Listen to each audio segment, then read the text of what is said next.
কোনো মহিলা বা পুরুষ যদি অন্য কারোর সঙ্গে শারীরিক সম্পর্ক বাইরে রাখে, কারণ এখন অনেক মেয়েরা কলেজে যারা পড়ছে, অনেক মেয়েরা, বেশিরভাগ মেয়েরা অনেকজনের সঙ্গে সম্পর্ক রাখছে, শারীরিক সম্পর্ক রাখছে, তো প্রত্যেকের ডিএনএ বয়ে বয়ে নিয়ে এসে শরীরের মধ্যে এন্টার করছে, জড়ো করছে।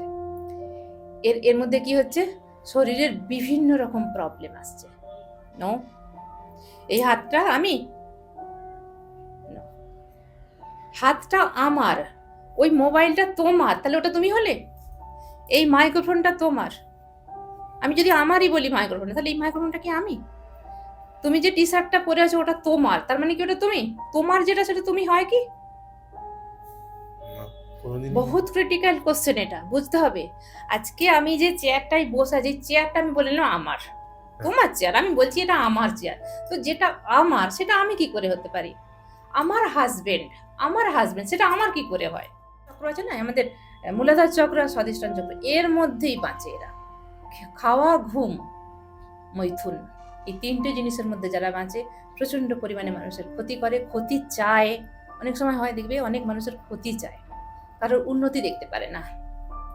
তো সেই সব ক্ষেত্রে সেই সোলেরা কিন্তু ভীষণ ভারী থাকে, তারা কিন্তু ওপরে যেতে পারে। দুঃখ যখন এসেছে আমরা কি করি, ব্লেম শুরু করি। সাপোজ ধরে নি আমাকে আমার বাচ্চা আমাকে কোনো কিছু এমন বলেছে যে আমার খুব কষ্ট হচ্ছে, বা আমার সঙ্গে দুটো কথা কাটাকাটি হয়েছে, তা স্বাভাবিক সংসারের মানুষ কি করবে, আমিও বলবো সেও বলবে, জিনিসটা একদম বিশাল বড় জিনিস হয়ে গেল, তার থেকে আরো কিছু হয়ে গেল। কিন্তু এক্ষেত্রে কি হবে, যখন বললো আমরা তখন মনে মনে ব্লেসিংস করবো, God bless you my child, তুমি শান্ত হও। আমাদের স্পিরিচুয়াল প্রত্যেকটা মানুষের একটা করে ঊর্জা থাকে। আমি তখন ভাববো নিশ্চয়ই কোনো ভুল পারভারিশে আমার ছিল, বা এমন কিছু আমার বুঝতে মিসআন্ডারস্ট্যান্ডিং হচ্ছে, বা ওর ভেতরে কোনো অ্যাগ্রেসিভ জিনিসটা আছে যেটাকে ওকে শান্ত ইয়ার্স হয়, সে 50 বছরে সুইসাইড করলো, তাহলে কত বাকি থাকছে? 40 বছরে তার কোথাও জায়গা হবে না। এমনি বলা হয় মার্ডার করলে তবু মাপ, ইউনিভার্সের খাতায় মার্ডার করা উচিত নয়, তবু বলছি মার্ডার করলে তবু 7 গুণ মাপ, কিন্তু যখন নিজেকে সে খুদকুশি করে, নিজেকে আত্মহত্যা করে, তার কোনো মাপ। নলেজ প্রোভাইড করছি মানুষের কাছে, জ্ঞান দান করছি, আর মহাদান হলো জ্ঞান দান। তারপরে ব্লাড যারা দান করে, এর পরে পরে আসছে টাকা পয়সা দান। তাহলে আমি যে নলেজটা যে আমি মানুষের কাছে দিচ্ছি, তাহলে আমি এর পরের জন্মে কি পাবো? আরো উঁচু র্যাঙ্কের গুরু হতে পারবো, টিচার হতে পারবো, মেন্টর হতে পারবো, আরো অনেক। কারণ নলেজ নেবার তো কোনো বয়স নেই, শেষও নেই।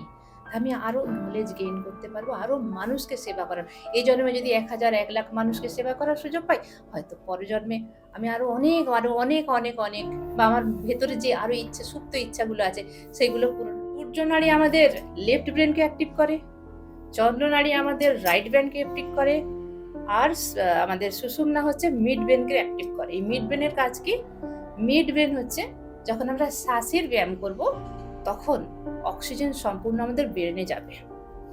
ব্রেন যখন ওখানে অ্যাক্টিভ হবে, আমাদের ব্রেন অ্যাক্টিভ হবে, তারপরে যখন এক্সেসটা হবে সেটা আমাদের কুণ্ডলিনী শক্তিতে। তো একটা কথা জানতে হবে, প্রথমে আসে ভোগ, তারপরে আসে ত্যাগ। প্রথমে যদি কেউ কাউকে দেখে বলে আমি সন্ন্যাস নেবো, আমি স্পিরিচুয়ালিটিতে আসবো, আমি সমস্ত কিছু ত্যাগ করে দিলাম, তাহলে কিন্তু পরে সেটা প্রারব্ধ হবে। প্রারব্ধ মানে জোর করে গায়ের জোরে বলবে আমি এসব ছেড়ে দিয়েছি, আমি খাবো না, আমি পেঁয়াজ রসুন মাছ মাংস খাবো না, জোর করে দমাচ্ছে, জোর করে দমিয়ে যাচ্ছে। তো এর ফলটা কি হবে? জোর করে যখন দমাচ্ছে, সে যখন মেডিটেশনে বসছে বা ধ্যানে বসছে, তার ভেতরে ওই ছবিগুলো কিন্তু ভেসে উঠবে। ওই নাকে যখন স্মেল আসবে, তখন কি করবে? নিজেকে আর রুখতে পারবে না, সেই ভেতরে পরমাত্মাকে দেখবার যখনই অনুভব করবে, সে মাছ মাংস বা যা সে পছন্দ করতো সেই খাবারগুলো আসবে। এবং তার শারীরিক চাহিদা যদি থাকে, সেগুলোকে জোর করে যদি কেউ দমন করে, তাহলে সেই চাহিদা আরো উগ্র থেকে প্রচুর পরিমাণে বাধা আসবে। কি বাধা আসবে? তুমি কেন চোখ বন্ধ করে বসে আছো? তুমি কি সন্ন্যাস ধর্ম নেবে? না, এখানে খাওয়া দাওয়ার ডাজন্ট ম্যাটার, সে যা ইচ্ছা তাই খেতে পারে। সে যদি নন ভেজ খায় কোনো অসুবিধা নেই, আমি ব্রডকাস্টে বলছি সরাসরি, সে যদি নন ভেজ খায় কোনো অসুবিধা নেই। সে যদি হাজবেন্ডের সঙ্গে থাকে, ওয়াইফের সঙ্গে থাকে, কোনো প্রবলেম নেই। প্রাণে মানি আমরা যেরকমই দেখতে হই, পরমাত্মা আমাদের যেভাবে বানিয়েছেন, যেমনই হোক মনের দিক থেকে ভীষণ সুন্দর হওয়া প্রয়োজন, প্রথমত পজিটিভলি। এবং যাকে যেরকমই দেখতে, সবসময় নিজেকে ব্লেস করার প্রয়োজন, যে I am very looking very beautiful, I am positive, আমি সবকিছু করতে পারি, আমি সবচেয়ে সুন্দর, আমি পরমাত্মার সবচেয়ে প্রিয় তো সন্তান। নমস্কার বন্ধুরা, কেকে পডকাস্ট আবার স্বাগত জানাই। আজকে আমরা কি বিষয়ে কথা বলবো সেটা আপনারা টাইটেলে পড়েছেন, তাই জন্যই ক্লিক করেছেন। এবং আমাদের সাথে আজকে যিনি গেস্ট আছেন তিনি সুজাতা ম্যাম। অনেক বিষয়ে কথা বলেছে এবং লাস্টে কিন্তু টিপস আছে এবং মাঝখানে অনেক রকমের টিপস আছে, পুরোটা শুনতে হবে। কিন্তু আমরা একটা কথা বলি, যেটা হচ্ছে যে আমরা সবাই উত্তম কুমারকে চিনি, অবশ্যই চিনি। স্বর্গীয় মান্নাদের একটা গান গাওয়া আছে ওনারা চিরদিনের ফিল্ম থেকে, যে মানুষ খুন করলে পরে মানুষই তার বিচার করে। হ্যাঁ, আমি এই কথাটা বলার কারণটা হচ্ছে যে আ মানুষ কিন্তু সবকিছু করতে পারে। সব রকমভাবে করতে পারে। মানুষকে মানুষের হেল্প করতে পারে। কিন্তু হেল্প করার পর আবার যদি চাইছেন যে নাহ, ৳১০ দিলাম, উফ! বিশাল ভালো হবে আমার। হবে না কোনোদিন।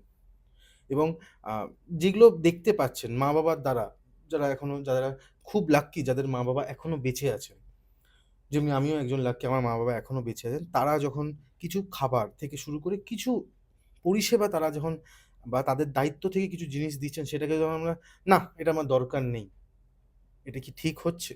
এটা কি আমার ভাইয়ের সাথে বা বোনের সাথে বা দিদির সাথে এটা ঠিক হচ্ছে? অনেক রকমের বিষয় নিয়ে কিন্তু আজকে আলোচনা। সত্যি বলবো, পুরোটা দেখলে আপনি অনেকটা চেঞ্জ হয়ে যাবেন। কেন হবেন, কি জন্য হবেন, তাই জন্যই আজকের পডকাস্ট। আমার যেখানে কথা শেষ হবে তারপর থেকে ম্যামের নাম্বারটা দেয়া থাকবে।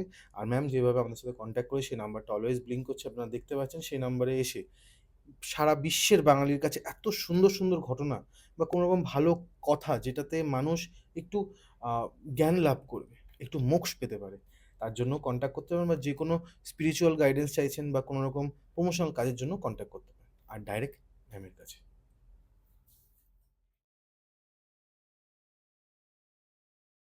কেমন আছেন ম্যাম? খুব ভালো আছি। প্রথমেই তোমাকে ধন্যবাদ জানাই। কেকে পডকাস্টকে ধন্যবাদ জানাই থ্যাংক ইউ ম্যাম। এখানে আসতে বলার জন্য। আমি ভীষণ ভালো অনুভব করছি, খুব খুশি আছি, দারুণ আছি। আর তুমি কেমন আছো বলো? এই চলছে ম্যাম, এই চলছে। থ্যাংক ইউ সো মাচ প্রথমেই এত প্রশংসা করার জন্য। ওয়েলকাম। আর আমরা জাস্ট মাধ্যম ভগবানের। আপনারা হচ্ছেন মেন যারা বক্তা, তাদেরকে দেখে আমি অনেক কিছু শিখেছি। তার জন্য আপনাদেরকে আমি থ্যাংক ইউ বলবো, এবং যারা যারা এর আগে কাজ করে গেছেন তাদেরকেও থ্যাংক একদম। ইউ বলবো। আর আর আপনার এই যে জার্নি বা আপনি যেগুলো শেখান, আমরা ফোনে কথা বলছিলাম, তো সেই ব্যাপারটা একটু ছোট করে রাখবেন? একদম। প্রথমেই আমি ইউনিভার্সকে ধন্যবাদ জানাই, কারণ ইউনিভার্স ছাড়া আমরা কোনো কাজে আসতে পারি না। তিনি চাইলেই তবেই সব হয়, এটা মনে প্রাণে আমি বিশ্বাস করি। এবং আমার সমস্ত গুরুদের আমি প্রণাম জানাই। আর সবাইকে ধন্যবাদ দিয়ে যারা আমার কাজের সঙ্গে যুক্ত আছে। প্রথমত আমার স্টুডেন্টরা ভীষণভাবে হোপফুল হয়ে আসে যে আমার ম্যাম যাবে। ঠিক আছে? তো আমি যেন তাদের মনের আশা পূরণ করতে পারি, যতটা আমার নলেজ ইউনিভার্স আমাকে দিয়েছেন, গুরুরা আমাকে দিয়েছেন। আমি অনেক দিন হলো, অনেক বছর হলো আমি অনলাইন বা অফলাইনের মাধ্যমে শিখিয়ে থাকি। যেমন আমি reiki grand master, angel healer, motivational teacher, mind trainer, hypnotherapist, past life therapist, Akashic record reading, NLP practitioner, Lama Fera grand master, স্পিরিচুয়ালির পুরো কোর্স করিয়ে থাকি। একদম যারা বেসিক কীভাবে স্পিরিচুয়ালিটিতে আসবে মোক্ষ প্রাপ্ত পর্যন্ত শিখিয়ে থাকি অনলাইন অফলাইনের মাধ্যমে। এছাড়া বহু কোর্স আছে, যেরকম card reading, candle Vax reading, runes reading, এছাড়া বহু কিছু কোর্স আছে। এত কিছু শেখান? বহু কিছু, প্রায় ২৪-২৫ রকমের কোর্স আমি শিখিয়ে থাকি। আর আর তার সার্টিফিকেটও প্রোভাইড করেন? সার্টিফিকেট প্রোভাইড করি, তবে স্পিরিচুয়ালিটির সার্টিফিকেট প্রোভাইড করা যায় না। যেমন থার্ড আই অ্যাক্টিভেশন, আর ওর তো কোনো প্রমাণ হয় না। তো ওটা শুধু ফিল করতে হয়। সেই ফিলিংসের জন্য আমি কিভাবে, দেখো ফিলিংস তো দেখানো যায় না। না। হ্যাঁ, যেমন রেকি সার্টিফিকেট প্রোভাইড ওকে। করি, কারণ রেকি শক্তি সে বুঝতে পারবে, তাই না? হুম, তো এনএলপি প্র্যাকটিশনার, আকস্মিক রেকর্ড রিডিং করাই। তো বিভিন্ন, মানে আমার একটা নেশা যে আমি আরও কিছু শিখবো, আরও কিছু মানুষের জগৎ কল্যাণের জন্য আমি মানুষের কাছে ছড়িয়ে দিতে চাই। বাহ! এটা আমার গুরুর আদেশ যে তুমি কাজ করো জগৎ কল্যাণের জন্য। পৃথিবীতে আমার হয়তো এই জন্যই আসা, এটা আমি মনে করি মনে প্রাণে। তো ম্যাম, এই স্পিরিচুয়ালিটিতে মানুষ আসতে গেলে অনেক সময় দেখা যায় যে মানুষ ভয় পায় একদম। এবং মানুষ ভাবে যে এখানে এসে কি করব, এবং আপনি একজন বিবাহিত মহিলা, একদম। বাঙালি বিবাহিত মহিলা। একদম। আপনাকে আমি দেখলাম পুরোপুরিভাবে একদম সেরকমভাবেই সেজেগুজে এসেছেন আপনি। একদম। আর আপনাকে খুবই সুন্দরই লাগছে, কোনো ব্যাপার। Thank you. I am very beautiful, looking very beautiful. আমি নিজেকে নিজের প্রশংসা করি। এটা সবার করা উচিত। যাকে যেরকমই করা দেখতে উচিত হোক। এটা। একদম আমি এটা মনে প্রাণে মানি। আমরা যেরকমই দেখতে হই পরমাত্মা আমাদের যেভাবে বানিয়েছেন, যেমনই হোক মনের দিক থেকে ভীষণ সুন্দর হওয়া প্রয়োজন প্রথমত পজিটিভলি। এবং যাকে যেরকমই দেখতে হোক সবসময় নিজেকে ব্লেস করার প্রয়োজন যে I am very looking very beautiful, I am positive. আমি সবকিছু করতে পারি, আমি সবচেয়ে সুন্দর, আমি পরমাত্মার সবচেয়ে প্রিয় সন্তান। ঠিক আছে? তো খুব ভালো কোশ্চেন করেছো কৌশিক। এই কোশ্চেনটা সবার ভীষণ জানা দরকার। বিকজ অনেক মানুষ বিশেষ করে মহিলারা এত ভয় পান যে স্পিরিচুয়ালিটিতে তো আসবো, তাহলে আমার সংসার কি হবে? হ্যাঁ। দাদা ভাইদের কথা আমি বলছি না, কারণ ওনারা যে কোনো মুহূর্তে সন্ন্যাস নিতে পারেন, যে কোনো মুহূর্তে যেখানে ইচ্ছা যেতে পারেন। কিন্তু আমাদের মহিলাদের ক্ষেত্রে দেখা গেছে অনেক বাধা বিঘ্ন সন্তান থাকে, তাদের ছেড়ে যেতে পারে না। রাইট? হাজবেন্ড থাকে, এমনকি সমাজ সমাজ আলাদা করে দেবে বাড়িতে যদি করা হয়। এবং যদি কোথাও চলে যায়, ধরুন সেন্টার বা আশ্রম, তাহলে অনেকে অ্যাকসেপ্ট করতে পারে না, তাই তো? তো আমাদের কি করতে হবে? আমাদের মডার্ন মঙ্ক বানতে হবে। মডার্ন মঙ্ক কীরকম করে বানতে হবে? পরমাত্মা আমাদের যে চাক্রাস দিয়েছে, আমাদের যে ৭টা চাক্রাস আছে, এবং আমরা কথা বলতে পারছি, এই যে মানুষ আমরা জন্মেছি কথা বলি, এই স্পিরিচুয়ালিটিতে আসার জন্য আমাদের জানতে হবে আমাদের শ্বাসকে, আমাদের যে শ্বাস প্রশ্বাস আমরা নিচ্ছি, প্রথমে এখান থেকে বেসিক ধারণা। এই যে আমরা শ্বাস নিচ্ছি, যখন কোনো মানুষ ভাববে যে আমি স্পিরিচুয়ালিটিতে আসতে অযথা ভয় পাচ্ছি কেন, বা আমার কি এমন বাধা আসছে যে সেই বাধাটাকে আমি দূর করতে পারবো। প্রথমত যেটা খাদ্য, সেটা হচ্ছে স্পিরিচুয়াল খাদ্য, যেটা আত্মার চাইছে, আত্মার খিদে। ফর এক্সাম্পল, যেরকম আমরা পরিবারে হয়তো সব কিছুই আছে, গাড়ি বাড়ি টাকা পয়সা সব কিছু, রিলেশন সব কিছু ওকে, অল ইজ ওকে। কিন্তু তারপরেও দেখা যাচ্ছে একটা ভেতরে একটা মনে হচ্ছে খালিপান, এই যে সোলের খিদে বলা হয়, কি চাইছি, তখন সে চাইবে অলরেডি স্পিরিচুয়ালিটিতে আসতে, বাট বাধা হয়ে দাঁড়াচ্ছে কি সংসার। তো এখানে তাদেরকে বলবো যে একটু একটু করে মেডিটেশন প্র্যাকটিস করা। চোখ বন্ধ করে শুধু কিছু মেডিটেশন করতে হবে না, চোখ বন্ধ করে 5 মিনিট বসা, নিজেকে জানা, এবং কিছু স্পিরিচুয়াল বই পড়া। যদি সে মন থেকে চাইছে আমার মনের খিদে, তো যখনই মনের খিদে অনেকটা আসবে, চরম পর্যায়ে পৌঁছাবে, ট্রাস্ট মি, ইউনিভার্স কিন্তু গুরু পাঠাবে। ট্রাস্ট মি, ইউনিভার্স গুরু তার জন্য পাঠাবেই পাঠাবে। কারণ হন্য হয়ে যখন বলছি হে পরমাত্মা বা হে ঈশ্বর আল্লাহ গড, যে ধর্মেই হন, সে তখন কি বলবে যে আমি এটা চাইছি, আমি কি করব, কোথায় গেলে পাবো? ইউনিভার্স তখন গুরু পাঠাবে তার লাইফে। হতে পারে বেসিক কিছু জানার জন্য। অ্যাকচুয়ালি কিন্তু সে স্টেপে উঠতে পারবে না, অনেক দূর উঠতে পারবে না, তাকে step by step by step by উপরে উঠতে হবে। তখন সে যখন একটু একটু জানতে পারবে, বাড়ি থেকে প্রচুর পরিমাণে বাধা আসবে। কি বাধা আসবে? তুমি কেন চোখ বন্ধ করে বসে আছো? তুমি কি সন্ন্যাস ধর্ম নেবে? না। এখানে খাওয়া দাওয়ার ডাজন্ট ম্যাটার, সে যা ইচ্ছা তাই খেতে পারে। সে যদি ননভেজ খায় কোনো অসুবিধা নেই, আমি ব্রডকাস্টে বলছি সরাসরি। সে যদি ননভেজ খায় কোনো অসুবিধা নেই। সে যদি হাজবেন্ডের সঙ্গে থাকে, ওয়াইফের সঙ্গে থাকে, কোনো প্রবলেম নেই। এগুলো ধীরে ধীরে কিন্তু ছেড়ে যায়, যখনই সে আপার লেভেলে যাবে ধীরে ধীরে ছেড়ে যায়। তো একটা কথা জানতে হবে, প্রথমে আসে ভোগ, তারপরে আসে ত্যাগ। প্রথমেই যদি কেউ কাউকে দেখে বলে আমি সন্ন্যাস নেবো, আমি স্পিরিচুয়ালিটিতে আসবো, আমি সমস্ত কিছু ত্যাগ করে দিলাম, তাহলে কিন্তু পরে সেটা প্রারব্ধ হবে। প্রারব্ধ মানে জোর করে গায়ের জোরে বলবে আমি এসব ছেড়ে দিয়েছি, আমি খাবো না, আমি পেঁয়াজ রসুন মাছ মাংস খাবো না, জোর করে দেওয়াচ্ছে, জোর করে দমিয়ে যাচ্ছে। তো এর ফলটা কি হবে? জোর করে যখন দমাচ্ছে, সে যখন মেডিটেশনে বসছে বা ধ্যানে বসছে, তার ভেতরে ওই ছবিগুলো কিন্তু ভেসে উঠবে। ওই নাকে যখন স্মেল আসবে, তখন কি করে নিজেকে আর রুখতে পারবে না, সেই ভেতরে পরমাত্মাকে দেখবার যখনই অনুভব করবে, সে মাছ মাংস বা যা সে পছন্দ করতো সেই খাবারগুলো আসবে। এবং তার শারীরিক চাহিদা যদি থাকে, সেগুলোকে জোর করে যদি কেউ দমন করে, তাহলে সেই চাহিদা আরো উগ্র হবে। নমস্কার, আমি সুপ্রিম এনার্জি সুজাতা অধিকারী। আমি অনলাইন বা অফলাইনের মাধ্যমে অনেক কিছু সাবজেক্ট শেখাই। এছাড়া স্পিরিচুয়ালিটির কোর্স আমি করিয়ে থাকি। যারা মনে করছেন যে জীবনে স্পিরিচুয়ালিটিতে, সংসার জীবনে এসেও কিভাবে স্পিরিচুয়ালিটিতে আপনি গ্রো করবেন, শিখিয়ে থাকি। অনলাইন অফলাইন দুটোর মাধ্যমেই শিখিয়ে থাকি। এছাড়া আরও অনেক কিছু এনার্জি সায়েন্সে শিখিয়ে থাকি, যেরকম রেকি, এঞ্জেল হিলার, এই সমস্ত কিছু বহু কিছু কোর্স আমি শিখিয়ে থাকি। শুধু আমার নাম্বারে আপনারা কল করুন, এবং ডিটেলস জানতে আমাকে কল করতেই হবে, সব তো বলা সম্ভব নয়। তাই আমি চাইবো প্রত্যেকটা মানুষ জেগে উঠুন, আপনাদের ভেতরের পাওয়ারকে জাগিয়ে তুলুন। প্রত্যেকটা মানুষই পারেন সব কিছু করতে। সেই জন্য বলা হচ্ছে আগে ভোগ তারপর ত্যাগ। ধীরে ধীরে স্পিরিচুয়ালিতে একচোটে কেউ আসতে পারে না, একদম ধীরে ধীরে ধীরে ধীরে ধীরে। তাদেরকে বলবো শ্বাসের কিছু ব্যায়াম করতে, শ্বাসকে কন্ট্রোল করতে। যেমন আমাদের অনুরাম বিলোম আছে, প্রাণায়াম আছে, প্রাণায়াম অবশ্যই করতে হবে। সেই স্বরবিজ্ঞানে বলা হচ্ছে যারা স্পিরিচুয়ালিটিতে আসতে চান তারা স্বর সম্বন্ধে জানতে হবে। যেন আমাদের দুটো শ্বাস, নাক দিয়ে আমাদের একসঙ্গে কিন্তু দুটো শ্বাস চলছে না। যারা পরীক্ষা করতে চান, যারা এখন ভিডিওটি দেখছেন, তারা অবশ্যই নাকের নিচে হাত রাখুন, দেখুন একটা দিয়ে শ্বাস চলছে, যে কোনো একটা দিয়ে শ্বাস চলছে। তো আমাদের ডান নাসিকা হচ্ছে সূর্য নাড়ির সঙ্গে কানেক্টেড, বা নাড়ির নাসিকা হচ্ছে চন্দ্রের সঙ্গে কানেক্টেড। বা নাসিকা আমাদের কি দেয়?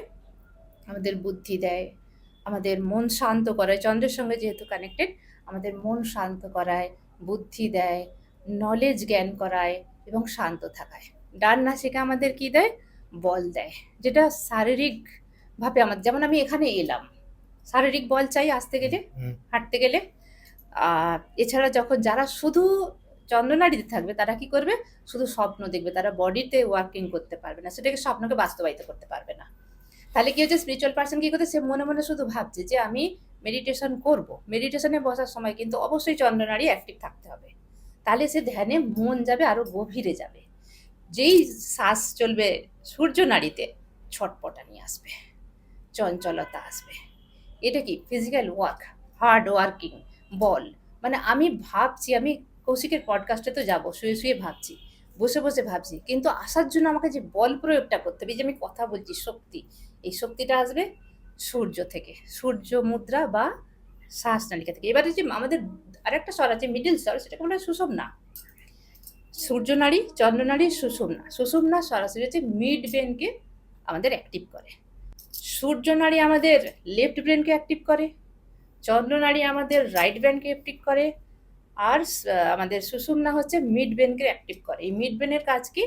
মিড ব্রেন হচ্ছে যখন আমরা শ্বাসের ব্যায়াম করব, তখন অক্সিজেন সম্পূর্ণ আমাদের ব্রেনে যাবে। ব্রেন যখন ওখানে অ্যাক্টিভ হবে, আমাদের ব্রেন অ্যাক্টিভ হবে, তারপরে যখন এক্সেসটা হবে সেটা আমাদের কুণ্ডলিনী শক্তিতে যাবে। কুণ্ডলিনী শক্তি কোথায় আছে? আমাদের মূলাধার চক্রের কাছে আছে। ওখান থেকে রাইজিং হবে এনার্জি, স্পিরিচুয়ালিটিতে অটোমেটিক যাবে।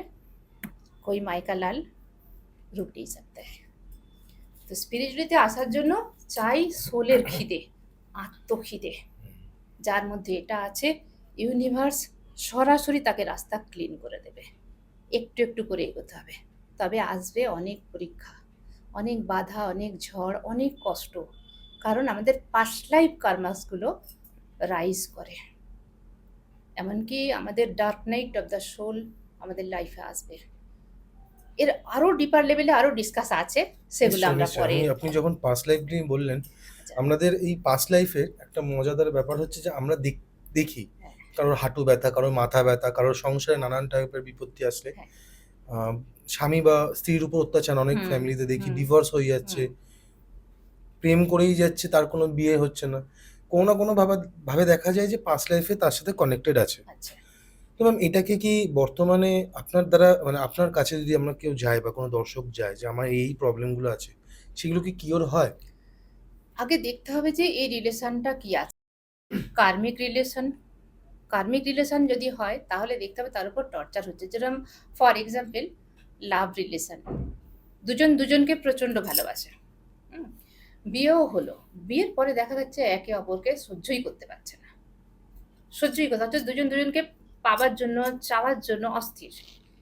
কিন্তু যখন বিয়ে হলো কিছুদিন পরে দেখা যাচ্ছে দুজন দুজনকে সহ্য করতে পারছে না, ডিস্টেন্স মেনটেন হচ্ছে এবং কেউ কাউকে সহ্য করতে পারছে না। সেই ক্ষেত্রে কি হয়, বা এরকম আরও অনেক রিজন আছে, তারা পাশ লাইফ দেখতে এলো যে কেন আমার সঙ্গে এরকম হচ্ছে। আবার অনেক সময় কি হয়, বিবাহিত জীবন থার্ড পার্সন এসে গেল, সেই থার্ড পার্সনের দিনে ঝোঁক গেল, একে দেখতে পারলো না।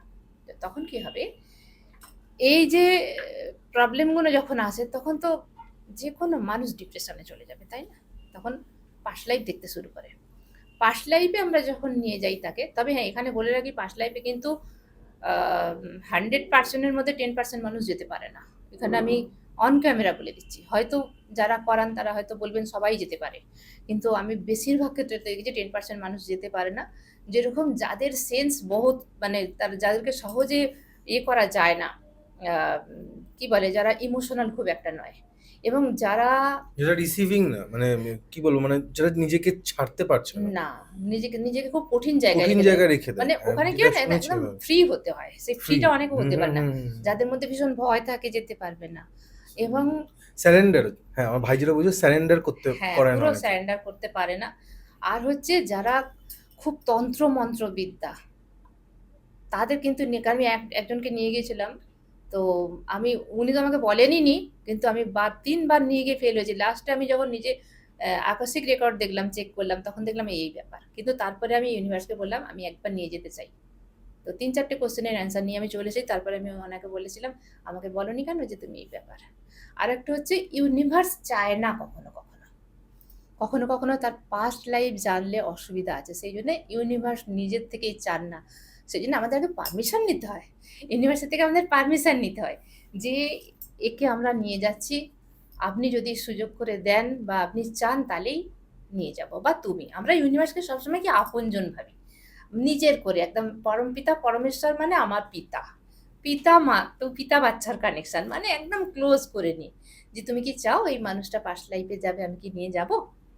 তো এখানে আমাদের পারমিশন আগে নিতে হবে। যেমন আকস্মিক রিডিং এর ক্ষেত্রে আমরা আগে পারমিশন নিই, নাহলে কিন্তু আমরা চেক করার অনুমতি নিই। এবং ধরো কৌশিক তোমার আমি যদি আকস্মিক রেকর্ড দেখতে যাই, হুট করে আমি দেখতে পারব না। হুম। পারমিশন নিতে হয়। এটা কার পারমিশন? আমার? হ্যাঁ, একদম আমি না যাত্রার আমি আপনাকে বলব যে হ্যাঁ ম্যাম দেখুন আপনি আমার হ্যাঁ, একদম। পাস্ট লাইফটা। মানে সবকিছুর একটা কোড আছে।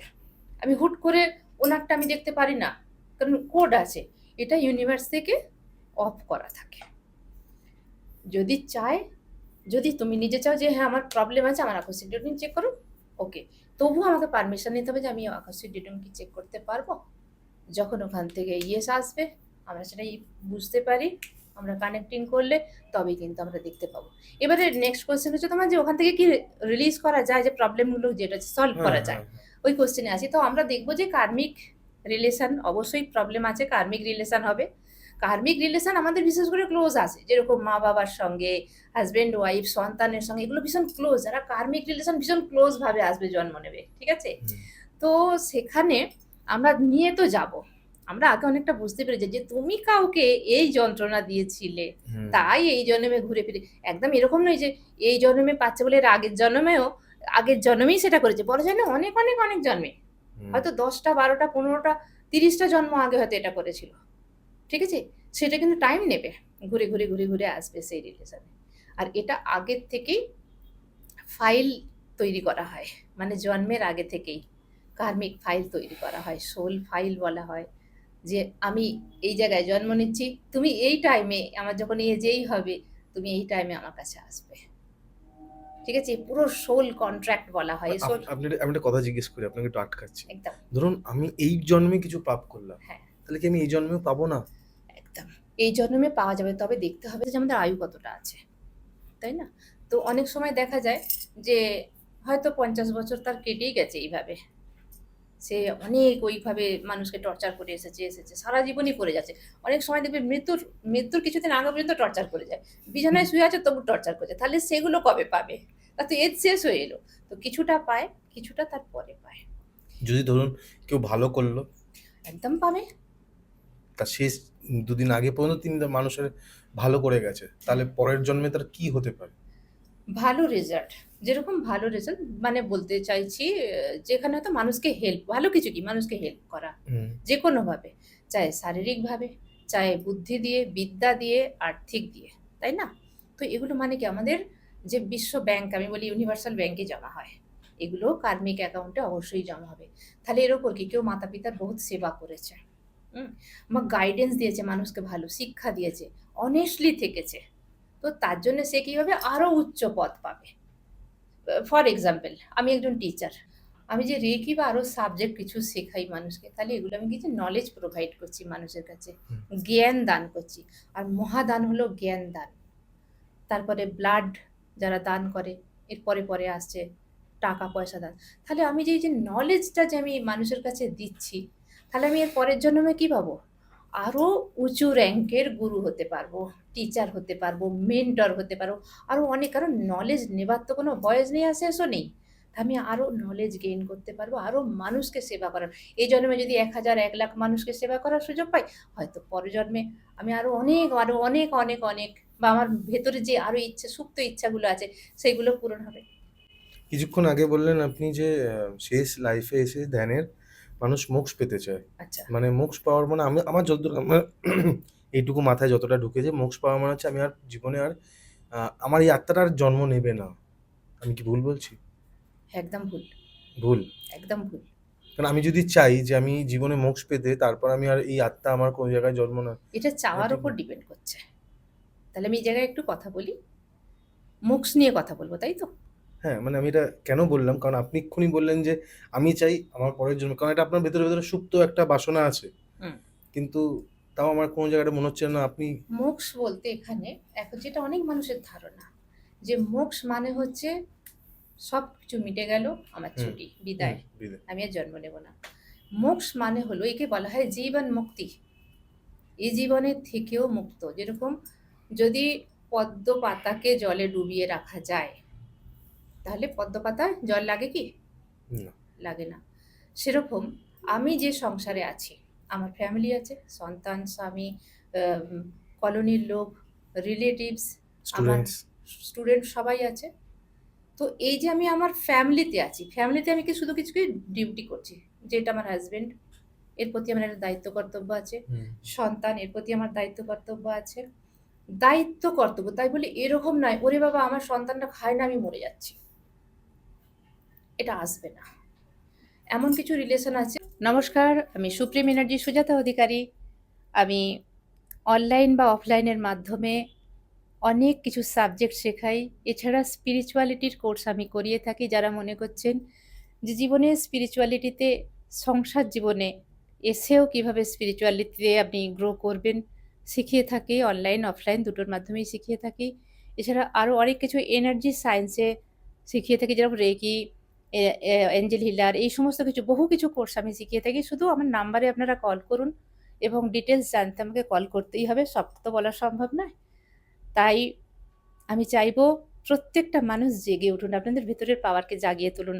প্রত্যেকটা মানুষই পারেন সবকিছু করতে। যেখান থেকে আমাদের ধীরে ধীরে এটা নিজের থেকে করতে হয় না, অটোমেটিক ছেড়ে যায়। ধীরে ধীরে আমরা পরিবারকে ছাড়বো, পরিবার থেকে এইভাবে উঠবো। তার মানে পরিবার আমার সব আছে, আমি এখানেই আছি পদ্ম পাতা হয়ে, জল লাগবে না। ধীরে ধীরে ওপর উঠবো। লোকেশনটা আমার কলোনির লোকেশন। সবার সঙ্গে হাসছি, কথা বলছি, কিন্তু কারোর সঙ্গে ইমোশনাল অ্যাটাচমেন্ট নয়। তারপরে আসছে রিলেটিভস, যারা একদম নিয়ারেস্ট রিলেটিভস, তারা আছে, সবার প্রতি সব কিছু করছি, কিন্তু অ্যাটাচমেন্ট মানে সবার মাঝখানে থেকেও ডিট্যাচমেন্ট, সবার মাঝখানে থেকেও আমি কোনো কিছুতে জড়িত নেই। এইভাবে ধীরে ধীরে কিভাবে আরো কিছু আসবে, লোভ। আমাদের লাইফে কি থাকে, অনেক সময় লোভ থাকে, কিন্তু লোভকে কেউ সম্বরণ করতে পারে না। লোভকে কন্ট্রোল করা, লোভ কি, অনেক সময় কি আমি পরের টাকা মেরে দেব, পরেরটা নিয়ে নেব, অনেক সময় এরকম থাকে। তো সেখানে কি করতে হবে, লোভ কিসে, আমাদের স্পিরিচুয়ালিটিতে কিসে লোভ আসবে, আমি আরো কিছু জ্ঞান শিখবো, আরো কিছু মানুষের ভালো করব, আরো নিজের জ্ঞান প্রাপ্ত করব, আরো গভীর ধ্যানে যাব, এই লোভটা থাকবে। অন্য কিছুর লোভ থাকবে না, যে আমার আরো বাড়ি চাই, গাড়ি চাই, টাকা পয়সা, যেটুকু আছে এনাফ, যেন মনে হবে এখানেই ঠিক আছে। যতটুকু আছে এর মধ্যে খুশি থাকতে শেখা। আর হচ্ছে জীবন মুক্তি মানে হচ্ছে দুঃখ আর সুখ যা আসবে দুটো ব্যালেন্স, মানে দুঃখের পারে, মানে দুঃখের ওপর, সুখের ওপর। সুখ কি জিনিস ফিল করতে পারবো না, দুঃখ কি জিনিস ফিল করতে পারবো না। সাক্ষীভাবে দেখতে হবে যে আমার সঙ্গে এই দুঃখটা কেন হলো। আমরা সাধারণ নলেজে যখন আমরা থাকি, তখন আমরা কি দেখি, যে দুঃখ যখন এসেছে আমরা কি করি, ব্লেম শুরু করি। হুম, সাপোজ ধরে নিই, আমাকে আমার বাচ্চা আমাকে কোনো কিছু এমন বলেছে যে আমার খুব কষ্ট হচ্ছে, বা আমার সঙ্গে দুটো কথা কাটাকাটি হয়েছে। তা স্বাভাবিক সংসারের মানুষ কি করবে, আমিও বলবো, সেও বলবে। জিনিসটা একদম বিশাল বড় জিনিস হয়ে গেল, তার থেকে আরো কিছু হয়ে গেল। কিন্তু এক্ষেত্রে কি হবে, ও যখন বললো, আমরা তখন মনে মনে ব্লেসিংস করবো, God bless you, God bless you my child, তুমি শান্ত হও। আমাদের স্পিরিচুয়াল প্রত্যেকটা মানুষের একটা করে ঊর্জা থাকে। আমি তখন ভাববো নিশ্চয়ই কোনো ভুল পারভারিশে আমার ছিল, বা এমন কিছু আমার বুঝতে মিসআন্ডারস্ট্যান্ডিং হচ্ছে, বা ওর ভেতরে কোনো অ্যাগ্রেসিভ জিনিসটা আছে যেটাকে ওকে শান্ত করতে হবে। সেইখান থেকে আমরা ধীরে ধীরে ওপরে উঠবো, মানে গায়েই মাখবো না, তাকে বোঝাবার চেষ্টা করব। সেই সময়টুকুর জন্য চুপ, পরে তাকে বলবো এই জিনিসটা কেন হয়েছিল। এখান থেকে মুক্তি। এমনকি যদি এক্ষুনি অন ক্যামেরায় বলছি, আমি ঘুমাচ্ছিলাম, ঠিক স্বপ্ন নয়, জাগা অবস্থায় আকাশবাণী হলো যে তোমাকে, সেই মাসটা ছিল জ্যৈষ্ঠ মাস, আষাঢ় মাসে আমার মৃত্যু হবে। আকাশবাণী হলো, আমি ঝপ করে উঠে পড়লাম। আমি তখন ভাবছি যে ওগুলো তো একদম কানে শোনা যায় না স্পষ্ট যে জোরে হচ্ছে, কিন্তু আমাদের ওটা স্পিরিচুয়াল বডি দিয়ে আমরা কানেকশন করতে পারি এবং শুনতেও পাই। তখন আমি বললাম, কেন এরকম কেন হচ্ছে? আমাকে বললো তোমার সময় ফুরিয়ে গেছে, তোমাকে চলে যেতে হবে। আমি তখন মনে মনে ভাবছি আমার অনেক ইউটিউব বাকি, অনেক কিছু শেখার বাকি, অনেক মানুষকে অনেক এখনো ক্লাস বাকি, কি করে সম্ভব?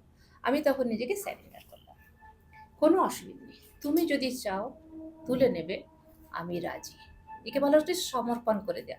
আমার জীবনটার প্রতি থেকেও আমাকে লোভ সম্বরণ করতে হবে।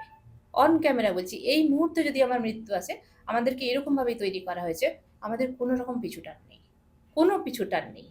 একে বলা হয় মক্স, বেঁচে থেকেও মুক্তি পাওয়া।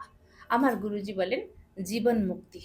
এই জীবন মুক্তি কোর্স আমি করাই, একে বলা হয় মোক্ষ। এবারে যদি যখন মারা যাব, মোক্ষ প্রাপ্তি হয়ে গেল কোনো মানুষের, তখন তার সোলের উপর ডিপেন্ড করে সে এই পৃথিবীতে আর আসবে না আসবে না। অনেক সময় তারা অ্যাঞ্জেলস হয়ে যায়, অনেক সময় কিন্তু তারা গুরু হয়ে জন্ম নেয়, যে কিছু কাজ আছে, পৃথিবীতে আসে, মানুষকে কিছু নলেজ গেইন করায়, কিছু শিক্ষা দেয়, আবার সে তার টাইম হলে চলে যায়। জীবন মৃত্যুর উপর ডিপেন্ড করে না, সে ইচ্ছা মতো আসবে, ইচ্ছা মতো যাবে। মোক্ষ হচ্ছে একে বলা হয়।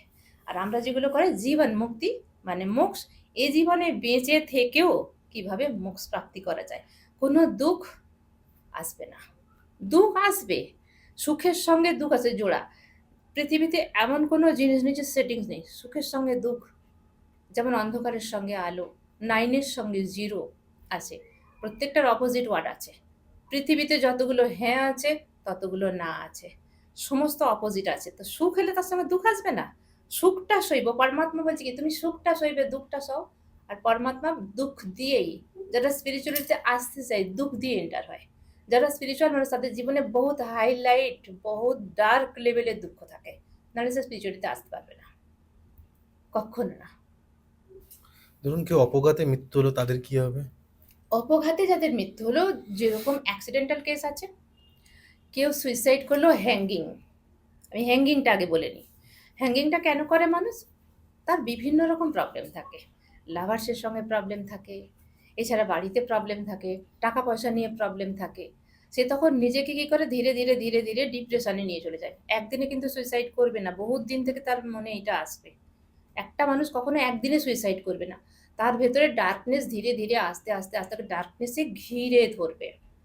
মূলাধার চক্র বলা হয় ব্লকেজেস হয়ে যায়, আমাদের যে 7টা চক্র আছে, মূলাধার চক্র ব্লকেজেস হয়ে যায়, এবং সেখান থেকে ডিপ্রেশন, বহু ডিপ্রেশন, নিজেকে তার মধ্যে একা গুটিয়ে নেয়, কারোর সঙ্গে কথা বলবে না, চুপ থাকবে, খাওয়া দাওয়া করবে না। যখন এই সিচুয়েশানে আসবে, তখন ধীরে ধীরে সেই হ্যাঙ্গিংটাই আমি যদি বলি, যদি হ্যাঙ্গিং করে তাহলে তার সোল কি, সে যখন হ্যাঙ্গিংটা করতে যায় জানে যে আমি মুক্ত হয়ে যাব, এই যন্ত্রণা আমি আর পাচ্ছি না নিতে, মুক্ত হয়ে যাব। যেই সময় সুইসাইডটা করবে, যেই সময় তার স্পিরিটটা বাইরে বেরিয়ে আসবে, মানে সোলটা বাইরে বেরিয়ে আসবে, সেই মুহূর্তে সে রিয়েলাইজ করবে আমি কি করলাম। কেন হয়? পৃথিবী মা আর রাখতে চায় না। পৃথিবী মা সর্বপ্রথম ডিসকানেক্ট করে দেয়, পায়ের তলা থেকে ডিসকানেক্ট করবে। যে কোনো মৃত ব্যক্তি যদি দেখা যায় মারা যাবে, তার পা থেকে প্রথম ঠান্ডা হতে শুরু করে। পৃথিবী মা সর্বপ্রথম ডিসকানেক্ট করে। ইউনিভার্স বলবে গেটওয়ে অফ, নো এন্ট্রি। কেন? তার এজ যে নিয়ে এসেছিল, সাপোজ যদি 90 ইয়ার্স হয়, সে 50 বছরে সুইসাইড করলো, তাহলে কত বাকি থাকছে? 40। 40 বছরে তার কোথাও জায়গা হবে না। এমনি বলা হয় মার্ডার করলে তবু মাপ, ইউনিভার্সের খাতায় মার্ডার করা উচিত নয়, তবু বলছি মার্ডার করলে তবু 7 গুণ মাপ। কিন্তু যখন নিজেকে সে খুদকুশি করে, নিজেকে আত্মহত্যা করে, তার কোনো মাপ নেই। তো সেই যে সোল কোথায় যাবে, ইউনিভার্স বলেই দিয়েছে ওখান থেকে যে তোমার এজ পূর্ণ হবে, তুমি লাইট এনার্জিতে এসে ঢুকবে, পৃথিবী মাও তখন ডিসকানেক্ট করে দেবে। তো পৃথিবী মা তো ডিসকানেক্ট করেই দিল, যেহেতু সুইসাইড করে ফেলেছে, বডিতে আর থাকছে না। তো এই ফিজিক্যাল বডি কি দিয়ে তৈরি? 5 এলিমেন্টস দিয়ে তৈরি। পৃথিবী, পৃথিবীর জল, অগ্নি, বায়ু, আকাশ, পঞ্চতত্ত্ব দিয়ে আমাদের এই পুরো বডিটা থাকে। তো যদি সুইসাইড করে, তার বডিটা তো পুড়িয়ে দিচ্ছে বা মাটিতে দাফন করে দিচ্ছে না। তো তাহলে কি হচ্ছে, তাহলে পৃথিবী ডিসকানেক্ট। তো সোল যে রইল, সেটা কোথায় যাবে? ইউনিভার্স বলবে নো এন্ট্রি, যাও, কোথায় যাবে যাও। এ তখন কি করে? চারিদিকে ঘুরে বেড়ায়। সেই জন্য আমি এই পডকাস্টের মাধ্যমেই সবাইকে বলছি, যত কষ্টই হোক সুইসাইড কেউ করবে না। ওই যে সোলগুলোর এত কষ্ট হয়, ওদেরকে রাখা হয় এমন একটা প্ল্যাটফর্মে, 40টা বছর বাকি আছে তার। 40টা বছর সে কিন্তু এজ পূর্ণ না হলে সেখানে যেতে পারছে না। সে থাকবে এমন একটা, তাদের জায়গা দেয়া হয়, কাজ দেয়া হয় একটা, সেই কাজ করতে হয়। কিন্তু খাওয়া দাওয়ার কোনো ঠিক থাকে না। যদি বলে স্পিরিচুয়াল সোল কি খাবে, সোলেদেরও কিছু খাবার আছে, সোলেদেরও কিছু খাবার আছে। তো তাদের দেখা হয় যে শিশুগুলো অ্যাবর্শন করা হয়, মায়েরা যে শিশুগুলো জোর করে অ্যাবর্শন করায়, অনেক সময় আইবুড়ো মেয়ে থাকে না, বা বিবাহিত জীবনে অনেক সময় তারা চায় না, অ্যাবর্শন করিয়ে দেয়। সেই সোলগুলো, যে শিশু সোল, চাইল্ড সোল, যারা পৃথিবীতে এসেছিল, মা বাবার হক কি আছে তাকে অ্যাবর্শন করালো, বা আইবুড়ো কোনো মেয়ে তাকে অ্যাবর্শন করালো সমাজের লোক লজ্জার ভয়, তাহলে তাকে মা কি করলো? সে তো মাই, সে আইবুড়োই হোক বিয়ে হয়, এটা তো মাই। তো মা সেই সোলটাকে মেরে ফেললো। সেই যে সোল, সেই বাচ্চা সোলগুলোকে দেখার দায়িত্ব ওই যে হ্যাঙ্গিং করেছিল তাদের দেখার দায়িত্বের মধ্যে আসে। যদি খুব ভালোভাবে দেখভাল করে তাহলে ওদের কিছুটা প্রমোশন হয়। মানে যদি 40 বছর তার এখনো বাকি আছে, কিছুটা কনসেশন করা হয় যে তুমি ভালো কাজ করেছো। কিন্তু বহুত কষ্ট। এবার যে অ্যাবর্শন সোলগুলো, ওরা কোথায় কিভাবে জন্ম নেবে? কারণ ওরাও তো ইউনিভার্স থেকে এসেছে, জন্ম নিয়েছে মায়ের কোলে, মায়ের গর্ভে। ওদেরও তো কিছু একটা এজ নিয়ে এসেছিল। ধরে নিলাম সাপোজ তাদেরও বয়স কারো 80, কেউ 60, কেউ 100, কেউ 90 নিয়ে এসেছিল। তাহলে ওই যে জন্ম, মাতৃগর্ভ থেকে যখন জন্ম হলো, তখন সেই সোল তাকে কেলে অ্যাবর্শন করিয়ে দেওয়া হলো। কিন্তু ইউনিভার্সের খাতে কাউন্টিং শুরু হয়ে গেছে, কিন্তু মাতৃগর্ভে তুমি চলে গেছো, তুমি ভূমিষ্ঠ হয়ে গেছো, তোমার এজ কাউন্টিং শুরু হয়ে গেছে। কিন্তু যখন অ্যাবর্শন হয়ে গেল, ওই যে সোলগুলো, ওগুলো একটা জায়গায় জমা হয়, যারা হ্যাঙ্গিং করে তারা ওদের দেখভাল করে। এই সমস্ত যে শিশু সোল, এরা কিভাবে মাতৃগর্ভে পরে যাবে? এরা সহজে যেতে পারে না, কারণ একই তো না, আত্মহত্যা করা নিজে করেনি, মা করিয়েছে। তখন এইসব ক্ষেত্রে দেখা গেছে যেসব মায়েদের বাচ্চা হচ্ছে না, যেসব মায়েরা অনেক ঠাকুরের দোধ ধরছে বা অনেক কিছু করছে, ভগবানকে ডাকছে, আল্লাহকে ডাকছে, গডকে ডাকছে, আমাকে একটা সন্তান দাও, আমাকে একটা সন্তান দাও, তখন ওই যে শিশু সোলগুলো আছে ওদেরকে পাঠানো হয় মাতৃগর্ভে। এবার ধরে নিলাম শিশুটা অ্যাবর্শন হয়েছে, 1 বছর কোনো মাতৃগর্ভ পায়নি, 2 বছর পায়নি, 5 বছর পায়নি, তারপরে মাতৃগর্ভ পেল। এবার যেই সে ভূমিষ্ঠ হলো, ভালো মায়ের গর্ভে এসে যেই ভূমিষ্ঠ হলো, তখন যদি কোনো গণককার বা অ্যাস্ট্রোলাইজারের কাছে নিয়ে যাওয়া হয়, সে দেখে বলবে এর বয়স 80 বছর, ফুল এজটা কিন্তু বলবে, আয়ুটা। কিন্তু দেখা গেল সে 5 বছর আগেই মারা গেল। কারণ কি? তার যে প্রথম মায়ের গর্ভে সে যখন গর্ভপাত করিয়েছিল, সেই এজটা ধরা হয় ওখানে। আমি কি বোঝাতে পারছি? একদম ঠিক, ঠিক। মানে ওখানে 80 বছর বলছেন, সেখানে উনি 75 এ মারা গেল। কারণ 5 বছরটা 5 বছরটা ওখানে হ্যাঁ, ছিল। আমি বুঝতে পেরেছি। তাহলে বোঝা যাচ্ছে অনেক সময় অ্যাস্ট্রোলাইজাররা কেন ক্যালকুলেট ঠিক করতে পারে না, হয়তো ওনারা ঠিক করতে পারেন, কিন্তু কেন মেলে না? দেখা গেল এখানে দেখা গেছে আমরা যেহেতু পাস্ট লাইফ করে, যেহেতু ইউনিভার্সের সঙ্গে কানেক্টেড, আমরা সোল টু সোল কানেক্টেড করতে পারি, সেই জন্য এখানে আমরা বুঝতে পারি ওই যে 5 বছর হতে পারে, 10 বছরও গ্যাপিং হতে পারে।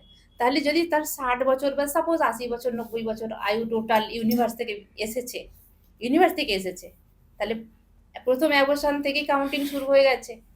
সে অ্যাবর্শন করে যে দেখা, ইউনিভার্স বলে আমার দেখার দরকার নেই, আমি ছেড়ে দিয়েছি, ঠিক আছে। তারপরে মাতৃগর্ভ কবে সে পেয়েছে? কোন মা হাহাকার করছিল যে আমার মা, আমার গর্ভে একটা সন্তান দাও? 5 বছর 10 বছর হতে পারে, মাতৃগর্ভে এলো, মা ফের ভূমিষ্ঠ করলো, কিন্তু কাউন্টিং হবে সেই পেলে, যে আগে যে মায়ের গর্ভ ছিল। তাহলে যদি 90 বছর হয়, তাহলে যদি 10 বছর পরে আসে, তাহলে ওখানে 80 বছর তার আয়ু শো হবে। এটাই রিয়েলিটি। একটা জিনিস আমি জানতে চাইবো, এটা আমার একদম। খুব কিউরিয়াস ছিল অনেকদিন আগে থেকে, এবং আপনার প্রশ্নের মধ্যে একটা প্রশ্ন যে মৃত্যুর পর মানুষের কি হয়? আচ্ছা। আপনি কিছুটা বললেন। আমার একটা প্রশ্ন হচ্ছে, মৃত্যুর পর যে কি হয় এটা আপনি ইউনিভার্সের দ্বারা জানতে পারছেন। হুম। মানে এটা মানে এটা আমার কাছে খুব একটা প্রশ্নটা লাগে যে আমি বেঁচে থাকাকালীন আমি জানতে পারছি যে মৃত্যুর পর কি হয়। মানে এই কনসেপ্টটা এরকম কেন? মানে আমি বেঁচে থাকাকালীন আমি মৃত্যুর পর কি হয় আমি সেটা লিখে যেতে পারছি। অনেক বই আছে এটার পেছনে। এবং অনেকে আপনার মতো স্পিরিচুয়াল যারা কাজ করছেন তারা বলে যাচ্ছেন। হুম। কিন্তু আমার কোনো না কোনো জায়গা থেকে মনে হয় এটা মানুষের একটা মন গড়া কাহিনী। হুম। যে মৃত্যুর পর যা, যা বলা হয়েছে, যেটা আপনি বললেন যে এরকমভাবে স্পিরিচুয়াল বা এরকমভাবে যারা আ আত্মহত্যা করছে তাদের স্পিরিটগুলো এরকমভাবে হেল্প করছে। আমার মনে হয় এটা কাহিনী মনে হয়। আপনি আমাকে এমন কিছু একটা বলুন যাতে আমি এখানে বসে বুঝতে পারি যে মৃত্যুর পর এটাই হতে পারে। কৌশিক, আমি বেঁচে থেকে তোমাকে এটা বলছি। আচ্ছা। তো দেখা যায় মৃত্যুর পর অ্যাকচুয়ালি আমাকে ১ম বলতে হবে যে মৃত্যুর পর সোলের সঙ্গে কি হয়? এবং জন্ম কিভাবে হয় বা তার কি, কি ঘটনা হতে পারে? ১ম মৃত্যু হলো ন্যাচারাল ডেথ এর কথা আমি বলছি। তারপরে বলব রিভেঞ্জ। যদি কেউ রিভেঞ্জ নিতে চায় সেটাও বলব, অ্যাক্সিডেন্টাল ডেথ সেটাও বলব। ১ম এ নরমাল ডেথ। এজ হয়ে গেছে। যেরকম তার এজ, সেও চাইছে শরীরটা ছেড়ে দেব। অনেক সময় হয় না? বুড়ো হয়ে যায় যখন, অনেক বয়স হয়ে যায়, উঠতে পারে না, হাঁটতে পারে না, কেউ দেখাশোনার নেই বা দেখাশোনা করার থাকলেও হুম, তার বডি আর সোলটাকে নিতে পারছে না। সোল তার মধ্যে বডির মধ্যে থাকতে পারছে, অনেক কষ্ট। তখন ন্যাচারাল ডেথ হলো। সে নিজের মনে, মনে কোথাও চাইবে যে এবার আমি চলে যেতে পারলে বাঁচি। সে যখন ডেথ হবে, ন্যাচারাল ডেথ হবে, তখন অতটা কষ্ট তার মধ্যে থাকে না। কারণ সে তো নিজে চায় যে বডির কষ্টতে সে নিজে চায় যে আমি আমি যেতে পারলে বাঁচি। তবে তার পরিবারের যে একটা অ্যাটাচমেন্ট সেটা কিন্তু থাকবে একটু। কারণ এতদিন পরিবারে ছিল, তার আপন মানুষজন এদের সঙ্গে ছিল এবং সে কি করবে যদি নিজের থেকে অনেক সময় অনেক বয়স্ক মানুষ পরিবারে কষ্ট পায়। হয়তো বৌমারা দেখে না বা এমনও হয় না যে খেতেও পায় না, যত্ন পায় না। তো একদম ত্যাগ দিয়ে দেয়। সেই সোলেরা কি করে সরাসরি ইউনিভার্সে গেটওয়ের মধ্যে চলে যায়। কিন্তু যারা খুব আচকা মারা যায়, যে খুব বয়সটা কম, বাচ্চা-কাচ্চা আছে, বউ আছে, মা আছে। হট করে হয়তো এমন একটা অসুখ সে জানতে পেরেছে যে আমি মারা যাব। তো তখন কি করবে? সেই সময় তার মায়াটা কাটাতে পারে না। যখন ডেথ হয়, সে আশপাশেই থাকে বেশ কিছুদিন। খুব কষ্ট হয় সোলের যখন তার দেহটাকে পুড়িয়ে দেয়। ১ম মৃত্যু হলো। মৃত্যুর পরে কি হচ্ছে? সোলটা যখনই বাইরে বেরিয়ে গেল সে বুঝতে পারে না। একটা ঘুমন্ত অবস্থায় থাকে। যে কি ব্যাপার? সবাই কাঁদছে কেন? সবাইকে চুপ করাবার চেষ্টা করে সে। আরে আমি এই তো আছি। কাঁদছো কেন? কিন্তু এরকম ঢুকে যাচ্ছে। যেহেতু স্পিরিট বডিটা নেই। তো কি করছে? কাউকে সবাইকে ধরতে যাচ্ছে, কিছু বলছে কিন্তু কেউ শুনতে পাচ্ছে না, নিতে পারছে না। তো কি করে? ওই সবসময় সেই নিজের বডিটাকে এন্টার করার চেষ্টা করে। নিজের বডির ভেতরে যে কি হচ্ছে ব্যাপারটা? কিছুক্ষণ সে ঘুমন্ত সুপ্ত অবস্থায় থাকে। তারপর ধীরে, ধীরে জাগৃত হয়, দেখতে থাকে এত কেন মানুষ এসেছে? কেন সবাই কাঁদছে? তো এখানে কান্নার কথাও একটা বলে রাখি। অনেক নিয়ম আমাদের দেশে আগে ছিল যেগুলো এখন লুপ্ত হয়ে গেছে। একটা সুর করে কান্না তোলার আওয়াজ। সুর করে কাঁদে না কেউ মারা গেলে আগে হুম, আগে অনেক সময়। এখনো গ্রামের দিকে আছে। হুম, হুম, হুম, হুম। তো এগুলো বলা হয় তাকে বোঝানো হচ্ছে তুমি আর নেই এখানে। এগুলো সবই সায়েন্টিফিক্যালি এগুলো এমনি, এমনি নয়। সুর করে কাঁদে অনেক মানুষ সুর করে এগুলো কাঁদছে। টাকা দিয়ে লোক নিয়েও আসে। হ্যাঁ, এরকমও হয়। তো এক্ষেত্রে কি হয় তাকে বোঝানো হচ্ছে তুমি আর নেই। তবু সে বিশ্বাস করতে পারে না। চারিদিকে দেখে, তার প্রিয়জনগুলোকে দেখে, তার প্রিয় ঘরটা দেখে, বেডটা দেখে, তার পেন যা কিছু ছিল সে দেখে। তারপর দেখে তার বডিটাকে নিয়ে চলে যাচ্ছে। বডির পিছন, পিছন কিন্তু যায়। এবং যখন তার বডিটাকে পুড়িয়ে দেয়া হয় না দেয়। কারণ তার আগে পর্যন্ত তার একটা হোপ থাকে যে আমি বডিটা এন্টার করতে পারবো। আপ্রাণ চেষ্টা থাকে। যখন বডিটা জ্বালিয়ে দেয়া হয়, তখন কি হয়? সে ভাবছে সমস্ত আশাটাই চলে গেল। আর এটা অন্যদের ক্ষেত্রে কি হয় যারা মাটির মধ্যে পুঁতে দেয়, তারা কিন্তু সেখানে ওয়েট করছে। সেইজন্য বলা হয় কবরস্থানে ভূত থাকে। হুম, বলা হয় না? তো ওদের একটা আশা থাকে যে আমার বডিটা আছে এখানে। কিন্তু আমাদের হিন্দুদের যারা বডি পুড়িয়ে দেয়া হয়, ওখান থেকে সে জানতে পেরে যায় যে আমি আর নেই। আমার শরীরটা নেই। একদম ত্যাগ। তো তখন কি করে? ওরা যে আমাদের যে কিছুদিনের থাকে না অসহজ ব্যাপারটা থাকে।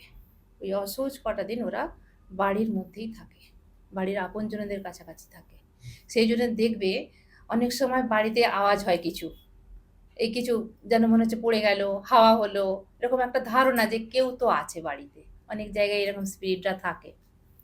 দেখতে চাই যে আমি যে চলে গেছি এদের কোনো কষ্ট হচ্ছে নাকি? কিছু হচ্ছে কি? তো দেখা যায় রান্না খাওয়া হচ্ছে না, কাঁদছে। তখন মায়ায় পড়ে যায় যে তাকে তো কেউ দেখতে পাচ্ছে না। সে ভাবছে আমাকে তো কেউ দেখতেও পাচ্ছে না। এই যে আমাদের অনেক সময় ১২ দিনে কাজ হয়, কারোর ১ মাসে কাজ হয়। তখন কমিয়ে আনা হয়েছে, আগে ১ মাসে ছিল, এখন ১২ দিনে ১৩ দিনে করা হচ্ছে। তো সেই কটা দিন আত্মাকে শান্তি দেয়া হয়। মানে তাকে বোঝানো হয় যে আমি তোমাকে সম্মান করছি। তুমি যেহেতু নেই, আমরা সেদ্ধ ভাত খাচ্ছি, কান্নাকাটি করছি। কারণ তোমার জন্য আমাদের কষ্ট হচ্ছে। কিন্তু তারপরে যে একটা নিয়মভঙ্গ বা শ্রাদ্ধ, শ্রাদ্ধ কথাটা শ্রদ্ধা থেকে এসেছে অ্যাকচুয়ালি। তার প্রতি শ্রদ্ধা জ্ঞাপন করা। যে তার জন্য শ্রাদ্ধ করা হচ্ছে যে তোমার প্রতি আমরা সমর্পণ করছি, এইগুলো দিয়ে তুমি ভালো থাকো। আত্মার শান্তি কামনা করা হয়। ৫ জনকে ডাকা হয়, মানুষকে ভোজন করানো হয়। তো এগুলোর মধ্যে দিয়ে কি তাকে সম্মান জানানো হয়। এবার সে সেই সময় ডিসাইড করে যে সে উপরে চলে যাবে, নতুন জন্ম নেবে, নাকি সে বাড়িতেই থাকবে। এখানে আরেকটা কথা আমি বলে রাখি, আমাদের যে বডি না ৫ এলিমেন্টস দিয়ে গঠিত। তো এই ৫ এলিমেন্টস যাদের মধ্যে ২ টো এলিমেন্টস বেশি থাকবে, পৃথিবী আর জল। পৃথিবী হচ্ছে এরম, এই পৃথিবী তত্ত্ব ভারী আর জল তত্ত্ব হচ্ছে ভারী। তো মানুষ যখন মারা যায় তখন পৃথিবী আর জল তত্ত্ব পৃথিবীতেই রয়ে যায়। যখন পোড়ানো হচ্ছে ছাইটা মাটিতে পরিণত হয়ে যায়, আর পোড়াবার সময় জল বেরোয়, সেই জলটা জলের সঙ্গে মিশে যায়। আর যাদের মধ্যে মাটিতে দাফন করা হচ্ছে তাদের ওই সেম কেস, কিন্তু মাংসটা, হাড়টা মাটিতে মিশে যায় আর বডির রসটা জলে মিশে যায়।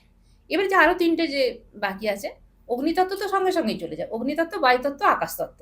আকাশতত্ত্ব আকাশে চলে যায়, আর বায়ুতত্ত্ব বায়ুতে মিশে যায়, অগ্নিতত্ত্ব অগ্নিতে মিশে যায়। তো এখানে যখন দেখা যায় যে সোল ভীষণ ভারী হয়, তার এই যে ৩টে তত্ত্ব যে আছে না, এরাও উপরে উঠতে যেতে পারে না। মানে আকাশতত্ত্ব, বায়ুতত্ত্ব, অগ্নিতত্ত্ব, এরা এত ভারী হয়ে যায়। তারা কারা? তারা যারা খুব লেজি, প্রচণ্ড খাওয়া-দাওয়া করে, গসিপ করে, পরচর্চা, পরনিন্দা এবং মানুষের বিশাল ক্ষতি করে। বিশাল ক্ষতি করে, নেগেটিভ এনার্জিতে তারা ভর্তি।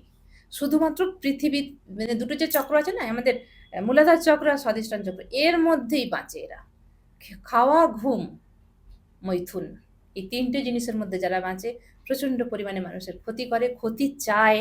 অনেক সময় হয় দেখবে অনেক মানুষের ক্ষতি চায়, কারোর উন্নতি দেখতে পারে না।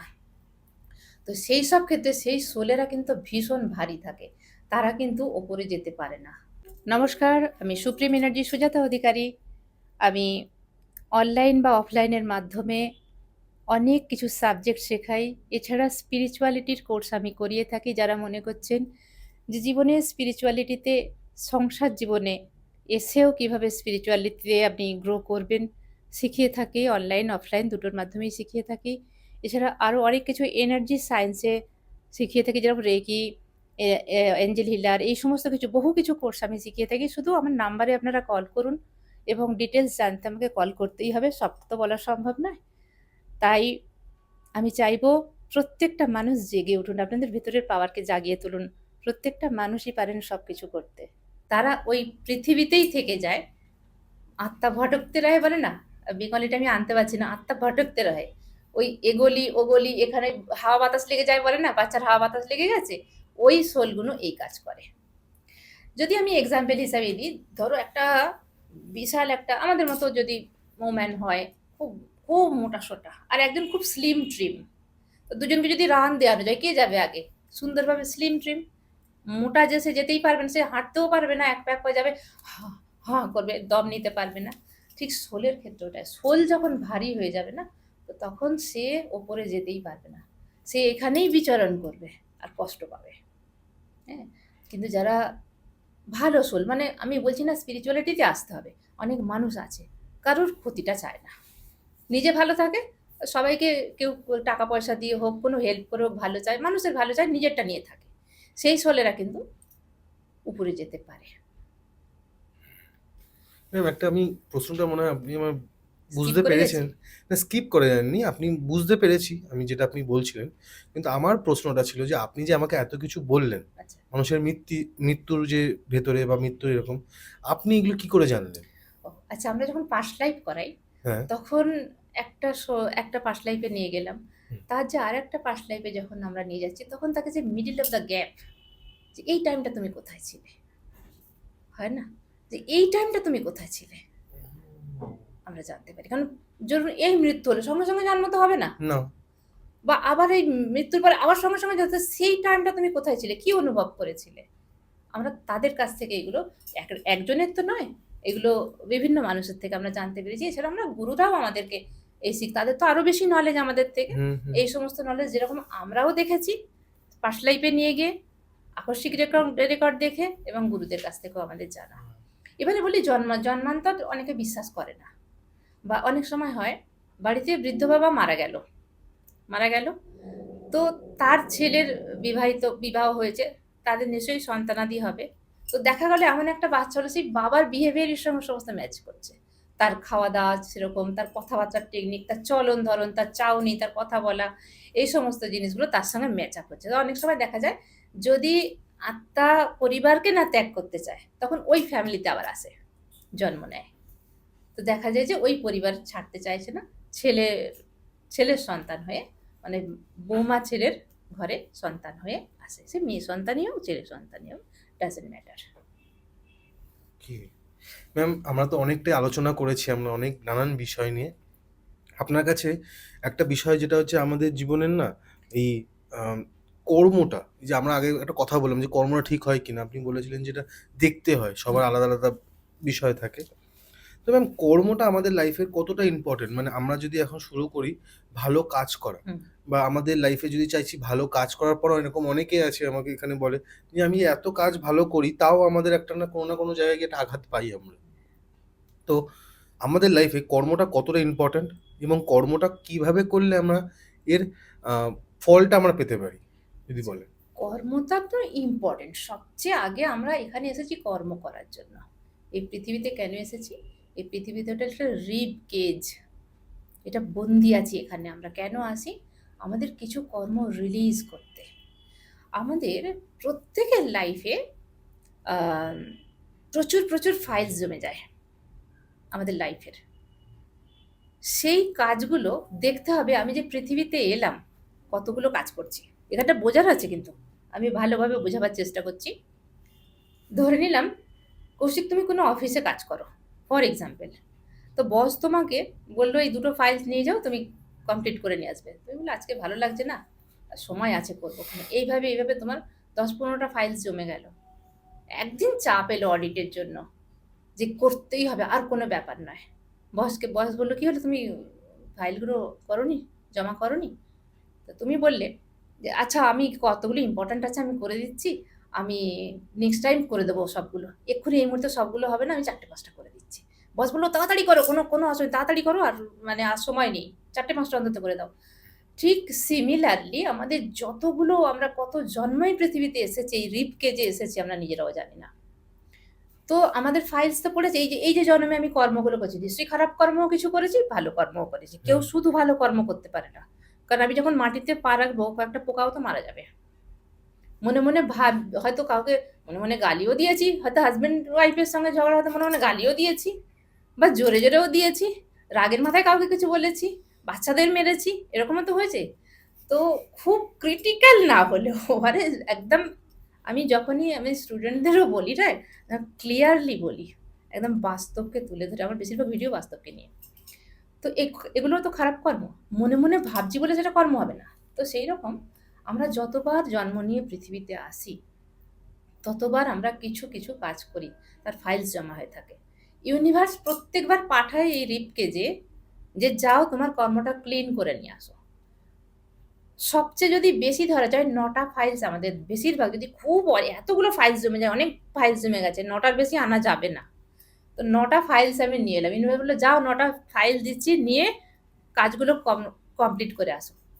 তো যখন আমরা মাতৃগর্ভে থাকি, তখন ইউনিভার্সাল কানেক্টেড থাকি, কি করতে হবে আমরা সব জানি।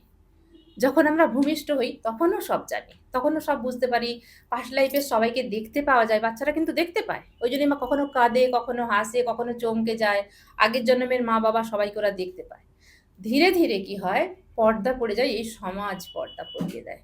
আমি তোমার মা, ওই দেখো বাবা, ওই দেখো দাদা, ওই দেখো, এই সমাজকে দেখতে দেখতে সেই পাস্ট লাইফটা ধীরে ধীরে ভুলতে থাকে।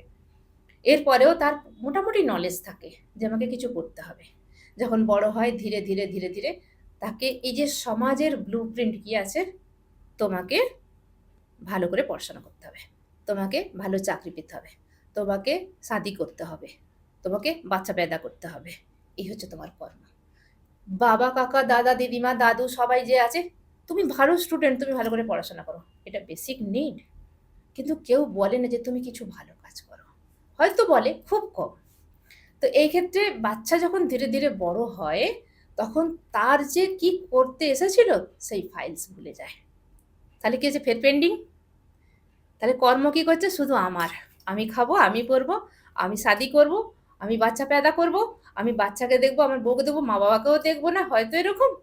তো এই সমাজে সে ঘুরপাক খেতে খেতে খেতে খেতে একদিন বুড়াপ্পা আসে, ফের মরে যায়। তাহলে ফাইলস কি হলো, ফের পেন্ডিং। তাহলে কর্ম আমাদের জীবনে ইম্পর্টেন্ট। তাহলে এই যে স্পিরিচুয়াল পার্সনরা কিভাবে এখানে এলো, এদের টাইম হয়ে যায়, বীজ অঙ্কুরোদ্গম হবার টাইম এসে যায়। তখন কি হবে, যখন যাদের কর্ম রিলিজ করার টাইম এসে যাবে তাদের ভেতরে একটা স্পিরিচুয়াল ভুক আসবে। সে তখন চিন্তা করবে যে আমার তো সব কিছু আছে, আমার বাড়ি গাড়ি টাকা পয়সা যা কিছু তার যেমনই থাক, চলে তো যাচ্ছে, তবু কেন আমার ভেতরে এই পিপাসা যে আমি কিছু চাই, কিছু পাই। তখন ধীরে ধীরে সেই সংসার জীবনের থেকেও ধীরে ধীরে ত্যাগ আসবে তার, যে আমি কিছু করব সমাজের জন্য। শুধু মন্ত্র চ্যান্টিং এর কথা আমি বলছি না, বা ধ্যান করার কথাও বলছি না। সে কি করবে, কিছু মানুষের অনাথ বাচ্চা আছে তাদেরকে খাওয়াতে যাবে কোথাও, কোনো বৃদ্ধা ওল্ড এজ হোম আছে সেখানে কিছু জামা কাপড় শীতের কম্বল টম্বল কিছু দান করার চেষ্টা করবে। কিন্তু কেউ দেখছে কারোর বাড়ি নেই, বা তাদেরকে আশ্রয় দেওয়ার একটু চেষ্টা করবে। কুকুর বিড়াল পশু পাখিকে খাবার পুষবে না, কিন্তু ওদের কষ্ট দেবে না, পুষবে না, খেতে দেবে। কেউ কষ্টে আছে তাকে কিছু টাকা দেবে। এই ভালো কাজের সঙ্গে তারা ধীরে ধীরে যুক্ত হতে থাকবে। এবারে দেখতে হবে যে আমরা কোন পারপাসে পৃথিবীতে এলাম। মানুষ বুঝতে পারেন যে আমি কোন পারপাসে এলাম, কি সেই পারপাস মানুষ বুঝতে পারেন। অনেকেই কোশ্চেন করেন যে আমরা কিসের জন্য পৃথিবীতে এসেছি। দেখতে হবে সেই মানুষটা কোন কাজ করলে হ্যাপি থাকছে। অনেকে দেখবে কাউকে কিছু খাওয়াতে পারলে মনটা খুব খুশি হয়, যে গরিব মানুষটা খুব খেলো। সে তখন কি করবে, নিজে হয়তো অল্প টাকা সেটা বাঁচিয়ে আর একটা বাচ্চাকে কিছু দিল, খাওয়ালো, আরো ভালো লাগছে। তার মানে জানতে হবে এটাই তার পারপাস। আবার কেউ আছে পুজোতে মানে ভক্তি ভাব যার বেশি, সে খালি পুজো টুজো করে, ঠাকুরের সেবা করে, এইসব করে বেড়ায়, জানবে ওটাই তার পথ। আবার কেউ জানবে যে আমি মেডিটেশন করব, ধ্যান করব, জ্ঞান আনবো, হ্যাঁ জানবে সেটাই তার শেষ পারপাস। সেটাই মানে এখানে বলতে চাইছি যে যেই কাজ করে সোল তৃপ্ত হয় সেটাই তার পারপাস। এখানে পারপাস কিছু মানে এমন কিছু রকেট সায়েন্স নেই, বুঝতে হবে যেই কাজ করে আত্মতৃপ্ত হয়, যেটা করে আমার ভালো লেগেছে আমি আরো করব, জানবে সেটাই তার সোল পারপাস। মানে একটা নেতার কাছে যে সে দুর্নীতি করছে এবং তার ভালো লাগছে, এটাই তার পারপাস বলতে পারছেন? চিটিং করছে, এটাই ফল তার তো পেতেই পারপাস? হবে। ওটা সোল লেভেল থেকে ভালো লাগছে কি দেখতে হবে, নাকি এমনি মনটা ভালো, মন আলাদা, মন আর না, সে সোল। করে সে মজাইতে আছে। মানে এখন আমরা তো দেখতে পাই অনেক অনেক নেতা না আমি আছে। এখানে বুঝিয়ে দিচ্ছি, আমি আমি বলবো না, আমি নেগেটিভ কথা বলি না।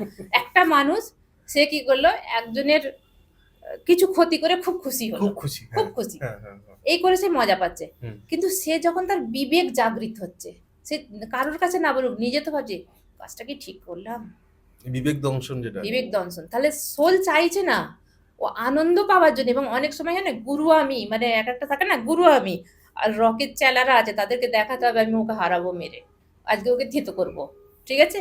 তো এই রকম যখন তাদের দেখাবার জন্য, কাউকে খুশি করাবার জন্য নিজে খুশি হচ্ছে, সেটা পারপাস নয়। পারপাস হচ্ছে আত্মা থেকে আসে, কারোর কথা শুনবে না।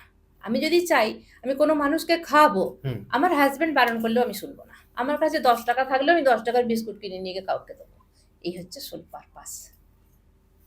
আমরা এতক্ষণ ধরে অনেক রকমের কথা বললাম এবং কথা বলার সাথে সাথে আমরা একটা জিনিস আমার কাছে খুব লাগছে যে আপনি ম্যাম আধ্যাত্মিকতা বা পুজো করেন আপনি বলছিলেন। পুজো করার কথা বলছেন, পুজো করেন কিনা আমি জানি না সেটা। আপনি কি ভগবানকে বিশ্বাসী? মানে হ্যাঁ, ভগবানকে বিশ্বাসী, ভগবান বিশ্বাসী? বিশ্বাসী। তাহলে আপনি যখন ভগবান বিশ্বাসী এবং ভগবান যখন সব জায়গায় লিখে দিয়েছে যে আমার কাছে এসো বা আমার কথা শুনে বা আমার এই গীতা বা আমাদের যা যা ধর্মগ্রন্থ আছে হুম, সেগুলো পড়লে আমরা মোক্ষ পেতে পারি। হুম। তো আপনার কাছে আমি কেন যাব বা আপনার আমি স্পিরিচুয়াল জার্নিতে কেন সাথে থাকবো? হ্যাঁ, এটা খুব ভালো কোশ্চেন করেছো, মানে ক্রিটিক্যাল কোশ্চেন, খুব ক্রিটিক্যাল কোশ্চেন। সাধারণ মানুষ, তোমার অডিয়েন্স হয়তো বুঝতে পারবে অনেকেই, কিন্তু অনেকেই হয়তো বুঝতে পারবে না, তবুও আমি বোঝাবার চেষ্টা করছি। মন্দির, মসজিদ, গির্জা, স্পিরিচুয়াল যে হোলি বুক আছে, যা কিছু আছে, আমরা প্রথম কোথায় যাই? আমরা যখন প্রথমে স্পিরিচুয়াল পারপাসে আসি, যে আমি মোক্স, মোক্স প্রথমে মানুষ জানে না, জানতেও পারে না মোক্স কি জিনিস, সেভাবে আমি স্পিরিচুয়াল হবো। তারপর ধীরে ধীরে মোক্সের বায়না আসে, যে আমার এটা চাই, মোক্স চাই। তো যখন যে মন্দির, মসজিদ, গীতা, যা কিছু হোলি বুক আছে, হুম, তো সেইগুলো মানুষ প্রথম কি করবে? ভালো কিছু বই পড়বে। বই পড়াতে আত্মজাগৃত হয়, আত্মার জাগৃতি হয়। মন্দিরে যখন যাচ্ছে কি দেখছে? দেবী দেবতারা সেখানে আছে। তাহলে আমার কিছুটা ওর অবলম্বন। আমি তখন নিজেকে একটা ক্লাইম্বার্স গাছ, লাউ গাছ ধরে নিলাম। লাউ গাছ একটা ক্লাইম্বার্স, তাকে কি দিতে হবে? একটা লাঠি বা ওয়াল দিতে হবে, সে বেয়ে বেয়ে উঠবে। একা ওঠার ক্ষমতা নেই। তাহলে যখন আমরা কি করছি? পরিবারে কোনো দুঃখ পাচ্ছি, যন্ত্রণা পাচ্ছি, তখন আমরা মন্দিরে গিয়ে ভগবানের কাছে কাঁদতে কাঁদতে প্রার্থনা করছি। তার কাছে যেন মনে হচ্ছে সব কিছু বলা যায়। সে আমাকে ক্রিটিসাইজ করবে না, আর আমাকে অপমানও করবে না, ইনসাল্টও করবে না। তাকে সামনে রেখে প্রার্থনা করছি, তুমি আমাকে রাস্তা দেখাও। তাহলে এটা কি হচ্ছে? প্রথমে হচ্ছে বহির জগৎ থেকে জ্ঞান নেয়া। বহির জ্ঞান বলা হয় একে, বাইরের জ্ঞান। এরপরে আমরা কি করছি? মনে শান্তি পাবো। অনেকে বলছে গীতা পড়ছে, আমি একটু গীতা পড়ি তো। সত্যি এটা হয়েছিল, তাই আমিও তাহলে এই পথে যাব। আমি রামায়ণ পড়তে শুরু করব। রাম পুরুষোত্তম ছিল। এখানে মহাভারতে দেখাচ্ছে কৃষ্ণ হচ্ছে লীলা পুরুষোত্তম, লীলা পুরুষোত্তম।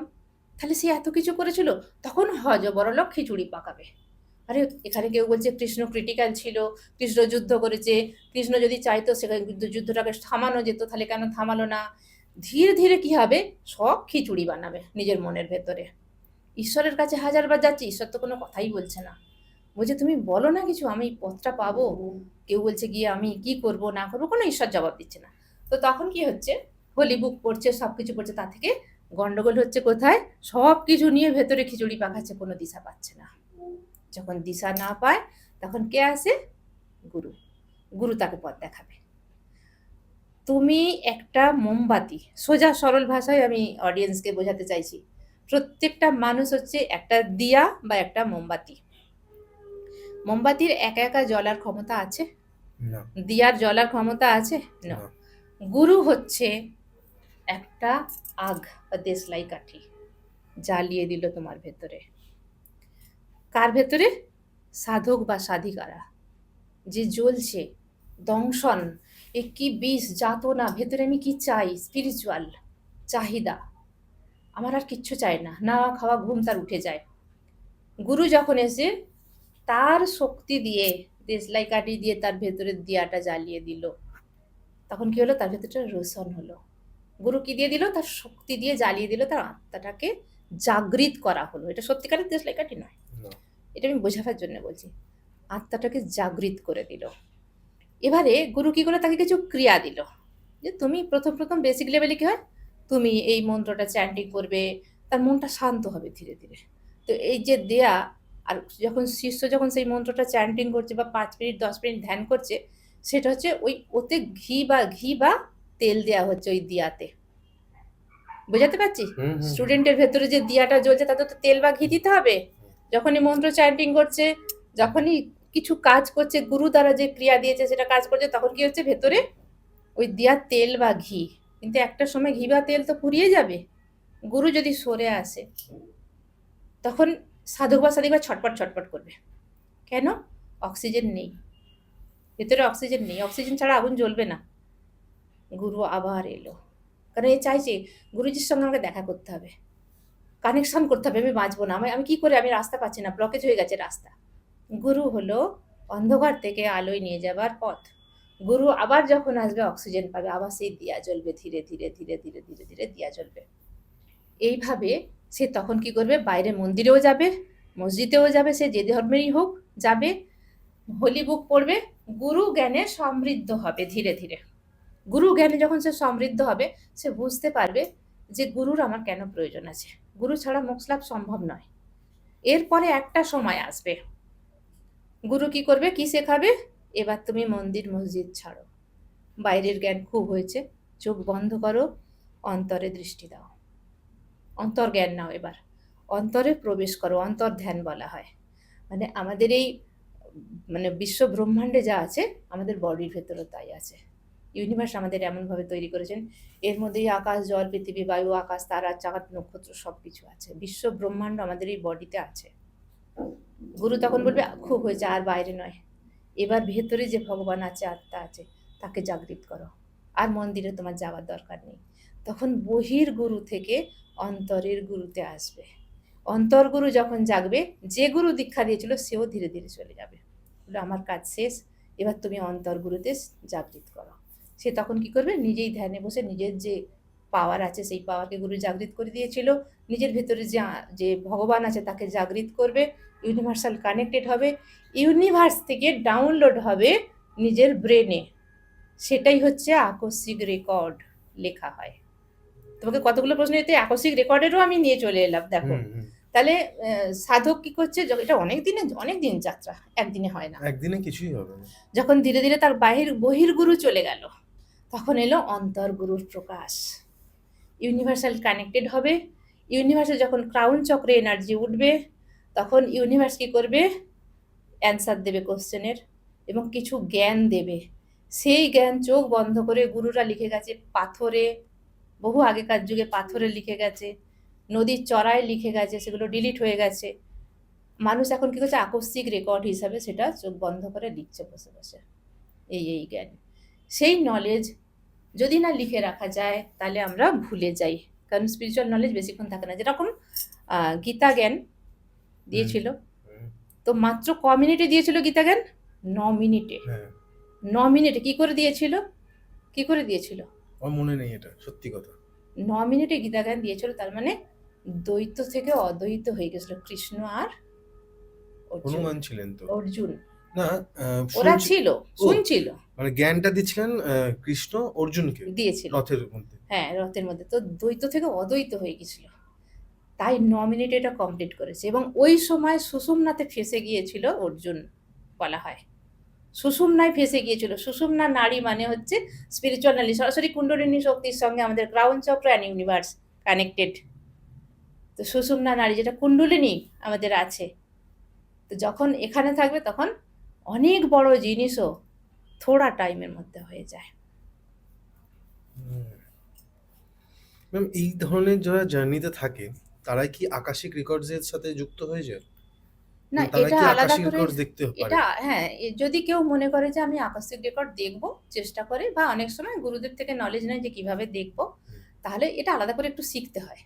যদি কেউ শুধু ধ্যান মেডিটেশনের মধ্যে থাকে, চোখ বন্ধ করলে অনেক কিছুই দেখতে পায়, কিন্তু সে যদি বলে আমি এটা দেখবো না, তো দেখবো না। যদি দেখতে চায় অবশ্যই কিছু টেকনিক আছে, শিখলে নিশ্চয়ই সে দেখতে পারে। অনেকে নিজে নিজে চেষ্টা করে যে আমি নিজে নিজে দেখবো, চোখ বন্ধ করে করে, অনেক ধ্যান করতে হয়, এই যে অনেক নিজে নিজে meditation। বলছেন, এরকম অনেকে আছে যারা নিজেকে চিনতে পারে না, মানে হু এম আই, এরকম একটা ব্যাপার থাকে যে আমি কি, আমি বা কে, আমি কে, মানে আমি কেন এসেছি পৃথিবীতে। এটাই তারপর তো সর্বপ্রথম জানতে হবে যে আমি কে। আমার মনে হয় যে আপনি তো মেডিটেশন করান, হুম। তো যারা মেডিটেশন করে হুম। তারা তো দেখতে পাবে যে আমি কে, মানে এটা সময় সাপেক্ষ এই জিনিসটা।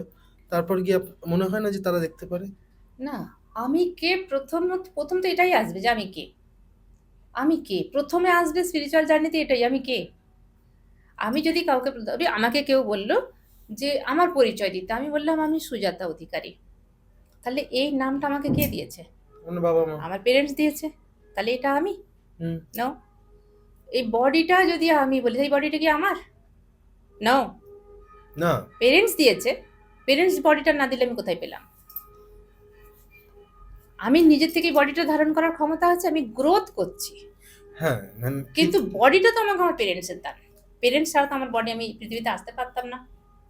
কোনো পেরেন্টস ছাড়া বাচ্চা জন্ম নিতে পারে কি? না। তাহলে এটা কি আমি?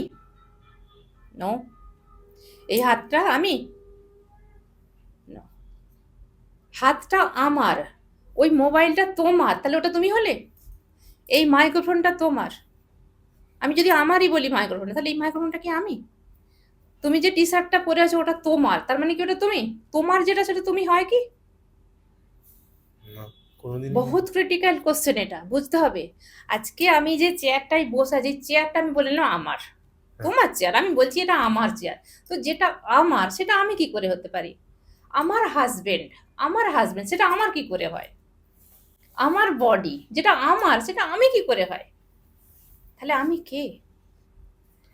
আমি হচ্ছে আমাদের বডির ভিতরে যে দুটো চোখ আছে, চোখ হচ্ছে লেন্স, আমরা যখন চশমা পরি লেন্স, তাহলে চোখ দুটো আমার নয়, আমরা কি বলবো চোখ আমার, কিন্তু আমি নই। কান দিয়ে আমি শুনতে পাচ্ছি, আমি মানে ডাক্তারের কাছে গিয়ে হয়তো বললাম আমার কানটা একটু ফুরিয়ে দিন তো, আমি গয়না পরবো, তাহলে সেটা আমি নই। কিন্তু কান দিয়ে শুনতে পাচ্ছি, কান কিছু হচ্ছে শোনার কাজ করছে।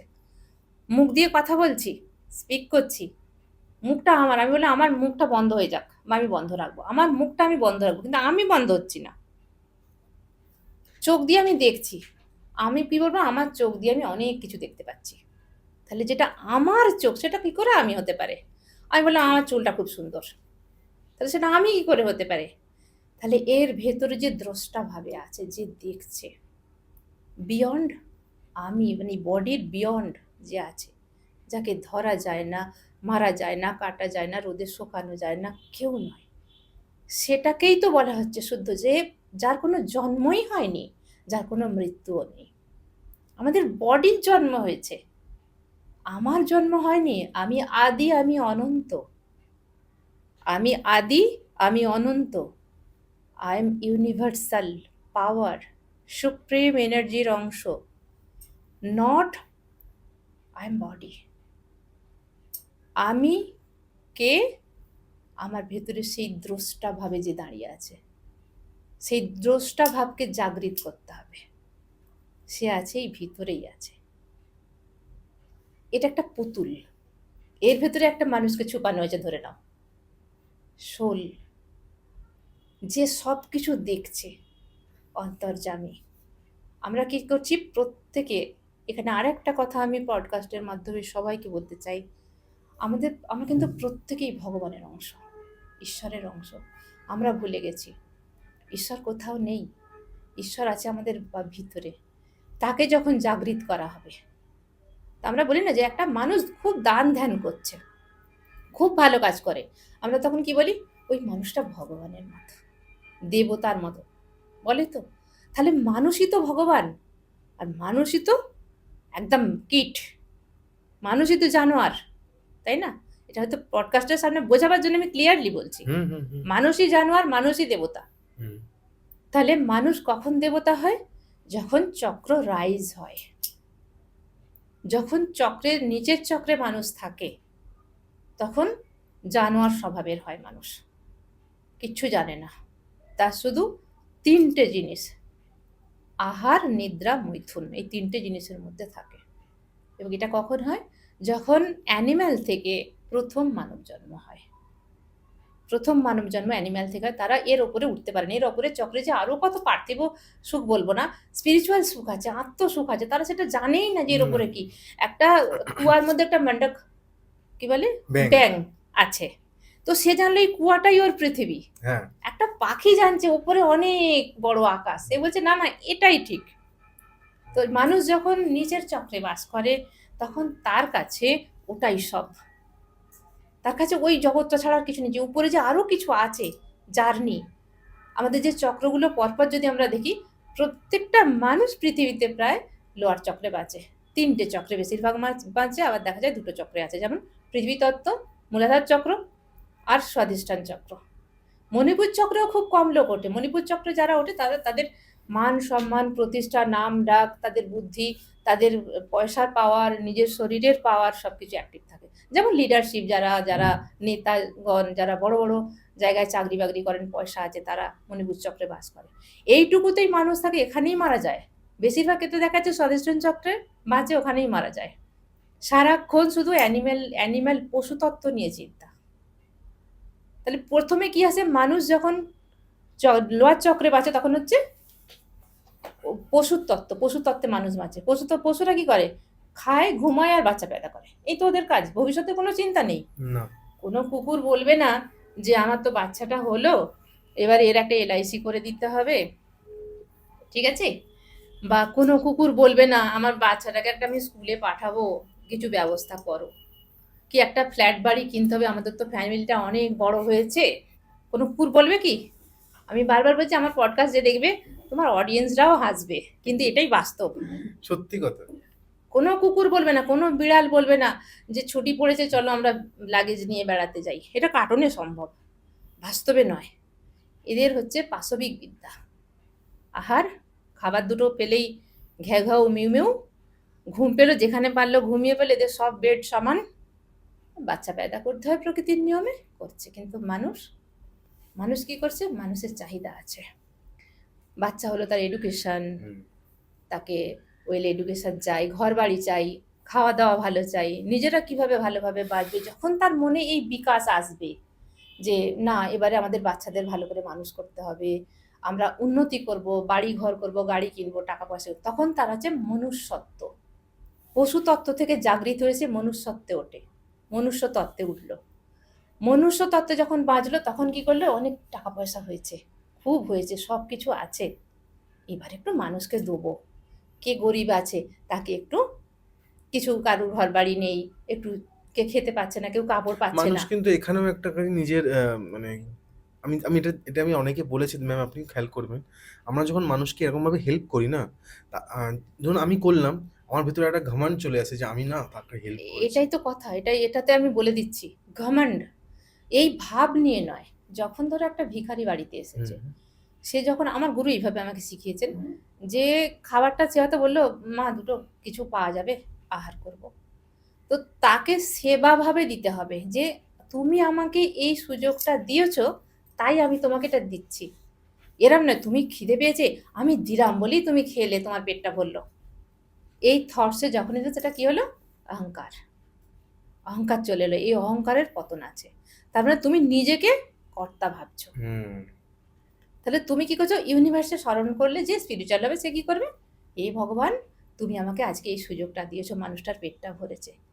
এবারে আরেকটা কথা বলে রাখি, কোনো মানুষকে যখন আমরা কোনো আলোচনা করি, কাউকে খারাপ কথা বলি, আমরা আমাদের স্বভাব, তো মানুষের স্বভাব এটা যে আমার মতো সবাই হবে না, বা আমার যেটা ভালো লাগে তার মধ্যে আমি নাও পেতে পারি।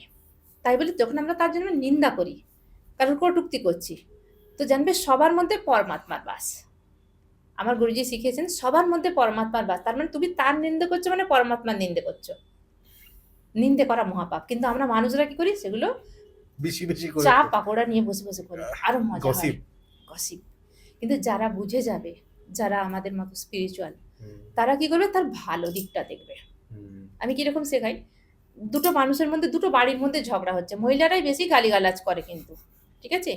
তো আমি দূর থেকে বক্তা হিসাবে দেখি এবং এটাই শেখাই যে ও যত বকছে, যত চেঁচাচ্ছে, যত গালি দিচ্ছে, ওর ভেতরে একটা কোনো কষ্ট আছে। সেই কষ্ট থেকে কিন্তু বেরিয়েছে। যার ভেতরে সুখ আছে সে কিন্তু দেবে না। যার ভেতরে অনেক টাকা পয়সা আছে বা শান্তি আছে, যদি একটা রিক্সাওয়ালাও তাকে যদি একটু গায়ে জল ছিটে যায়, সে বলবে কষ্ট করে মানুষটা যাতে, ছাড়ো না আমি মুছে নিচ্ছি। সে এইভাবে দেখবে। যারা বুঝবে, বিবেক যার আছে, যে দেবতার মানে মানুষকে হেল্প করব, সে এই জায়গা থেকে দেখবে যে ওর কষ্ট হচ্ছে, ছেড়ে দাও, ওকে বলতে দাও, ও বলুক, ও পরে বুঝবে যে কেন বলছে। ঠিক আছে? এই হচ্ছে মনুষ্যত্ব থেকে দেবত্বতে আসা। দেবতা মানে দেবতা, আমি দেব, কিছু দেব, এই দেবতার পাওয়ারে আসা। সে কিন্তু পছন্দ করবে না কারোর থেকে কিছু নেব, কোনোদিন পছন্দ করবে না। সে দিতে পারলে খুশি। তবে দেবারও আর একটা ব্যাপার আছে। আমার গুরুজি, আমি বারবার গুরুজির নাম করি এই কারণেই, গুরুজি শিখিয়েছেন সত্যিকারের যেখানে দরকার সেখানে দাও, যেখানে দরকার নেই সেখানে দিও না। আমরা অনেক সময় দেখবে কৌশিক, আমরা অনেক বাড়িতে গেছি, তাদের হয়তো অনেক আছে, হয়তো আমি চেষ্টা করলাম একটা ভালো কিছু দেওয়ার, তাদের কাছে সেটা ম্যাটারই করলো না, ওই রেখে দে সাইডে, আবার একটা কেউ কুটুম্বিতে এলে তাকে দিয়ে দিবি। হয় এরকম, হ্যাঁ, ঠিক হয়তো হয় এটা। খুব গরিব মানুষ হুম, ইনভাইট করেছে, মানে একটা বড় লোকের বাড়িতে বিয়ে বাড়ি বা যে কোনো অনুষ্ঠান আছে, হুম, হুম, হুম, তো একটা গরিব মানুষকে ইনভাইট করেছে, আত্মীয়ের মধ্যে পড়ছে, ইনভাইট করেছে, এটা বাস্তব সত্য, একে বাদ দেওয়া যাবে না, লোককে দেখাতে হবে, সবাইকে বলেছে, একে বলেনি। এ কি করলো, এদের সম্মান রাখতে ধার দেনা করেও একটা সোনার কিছু জিনিস কিনে নিয়ে তাকে দিতে গেল। সামনে অনেক সময় অপমান করবে, কি তুই কেন এনেছিস, তুই কোথায় পাবি, এমনিতেই তো খেতে পাস না। বা যদি একটা ভালো শাড়িও আনে, বলবে যে কিছু গিফট আনে, রেখে দেবো, কত টাকা দামি জিনিস আমি রেখে দে, কাউকে আবার দিয়ে দিবি। এইরকম মনুষ্যত্ব অনেক মানুষ বাঁচে। তো তাদের সেখানে না ডোনেট করাটাই ভালো। ডোনেট এমন জায়গায় করা উচিত যেখানে সত্যিকারের চাহিদা আছে, একটা মানুষ ক্ষুধার্ত, একটা বাচ্চা সত্যিকারের দুটো জামা কাপড়ের প্রয়োজন। তবে এখন ভিক্ষাবৃত্তি বেড়ে গেছে, মার্কেটিং এসে গেছে, সেখানটাও দেখতে হবে যে এ কি রোজ ভিক্ষা করে খাচ্ছে, না একটা বয়স্ক মানুষের কেউ নেই, সে ভিক্ষা করছে, তাকে আমরা সাপোর্ট করতে পারি, এই জায়গাটা জানতে হবে। অনেক সময় বৃদ্ধ বৃদ্ধারা আসে না, হুম, দেখার কেউ নেই, না, খাটতেও পারবে না, কিন্তু তাদেরকে দাও। কিন্তু অনেক সময় আছে যারা কাজ করতে পারবে, কারোর বাড়িতেও তো কাজ করতে পারে, হুম, কিন্তু তাদের ওটা ভিক্ষাবৃত্তি পেশা, হুম। যে এত ঘন্টা আমি ভিক্ষা করলে এত টাকা পাবো। আজকাল তো ছেলেরা হিজড়া সেজে ভিক্ষা করে। এরকম বহু কিছু আছে। প্রচুর আছে দেখা যায়। বাচ্চাকে ভাড়া করে নিল, কোলে হ্যাঁ, নিয়ে মা হয়েছে, হুম। যাচ্ছে ভিক্ষা করতে। তো এগুলো ঠিক নয় কিন্তু। তো এগুলো হচ্ছে অপাত্রে দান, এগুলোকে পাপ বলা হয়, অপাত্রে দান। ম্যাম আমাদের এই যে পডকাস্ট আপনি যে এসছেন, এই পডকাস্টে কে পডকাস্টে লেখা আছে কে মানে হচ্ছে কৌশিক আর কিংশুক, মানে ক্যামেরার পেছনে কিংশুক বসে, আচ্ছা, আমার নাম কৌশিক। আচ্ছা। তো ম্যাম এই যে আমরা দুই ভাই মিলে যে ৩ বছর হতে যায় বলতে গেলে, ৩ বছর হতে যায় এবং আমরা কাজ করছি, একসাথে কাজ করছি, বাধা বিপত্তি অনেক রকম এসছে এবং লাইফে আমরা অনেক কোম্পানি দেখেছি যারা বন্ধুদের সাথে করছে, ভেঙে যাচ্ছে। ভাইদের সাথে করছে, ভেঙে যাচ্ছে। এবং ভাইদের সাথে করে তারা আজকে বিশাল সাকসেসফুল লাইফে। নামের থেকে শুরু করে সবকিছু থেকে। তো আপনার কি মনে হয় যে ভাই-বোনের যে সম্পর্ক, বাবা-মার সম্পর্ক, এই যে ডিএনএর একটা কানেকশন, এটা কি কোনো না কোনোভাবে লেখা থাকে? না, ডিএনএ কোথাও লেখা থাকে না, ডিএনএ হলো একটা প্যাটার্ন। ডিএনএ হলো একটা প্যাটার্ন, এই ডিএনএ প্যাটার্নটা শুধুমাত্র যে ভাই বোনেদের সঙ্গে থাকে সেরকম নয়। আমরা ডিএনএ বয়ে বেড়াচ্ছি পূর্বপুরুষ ধরে।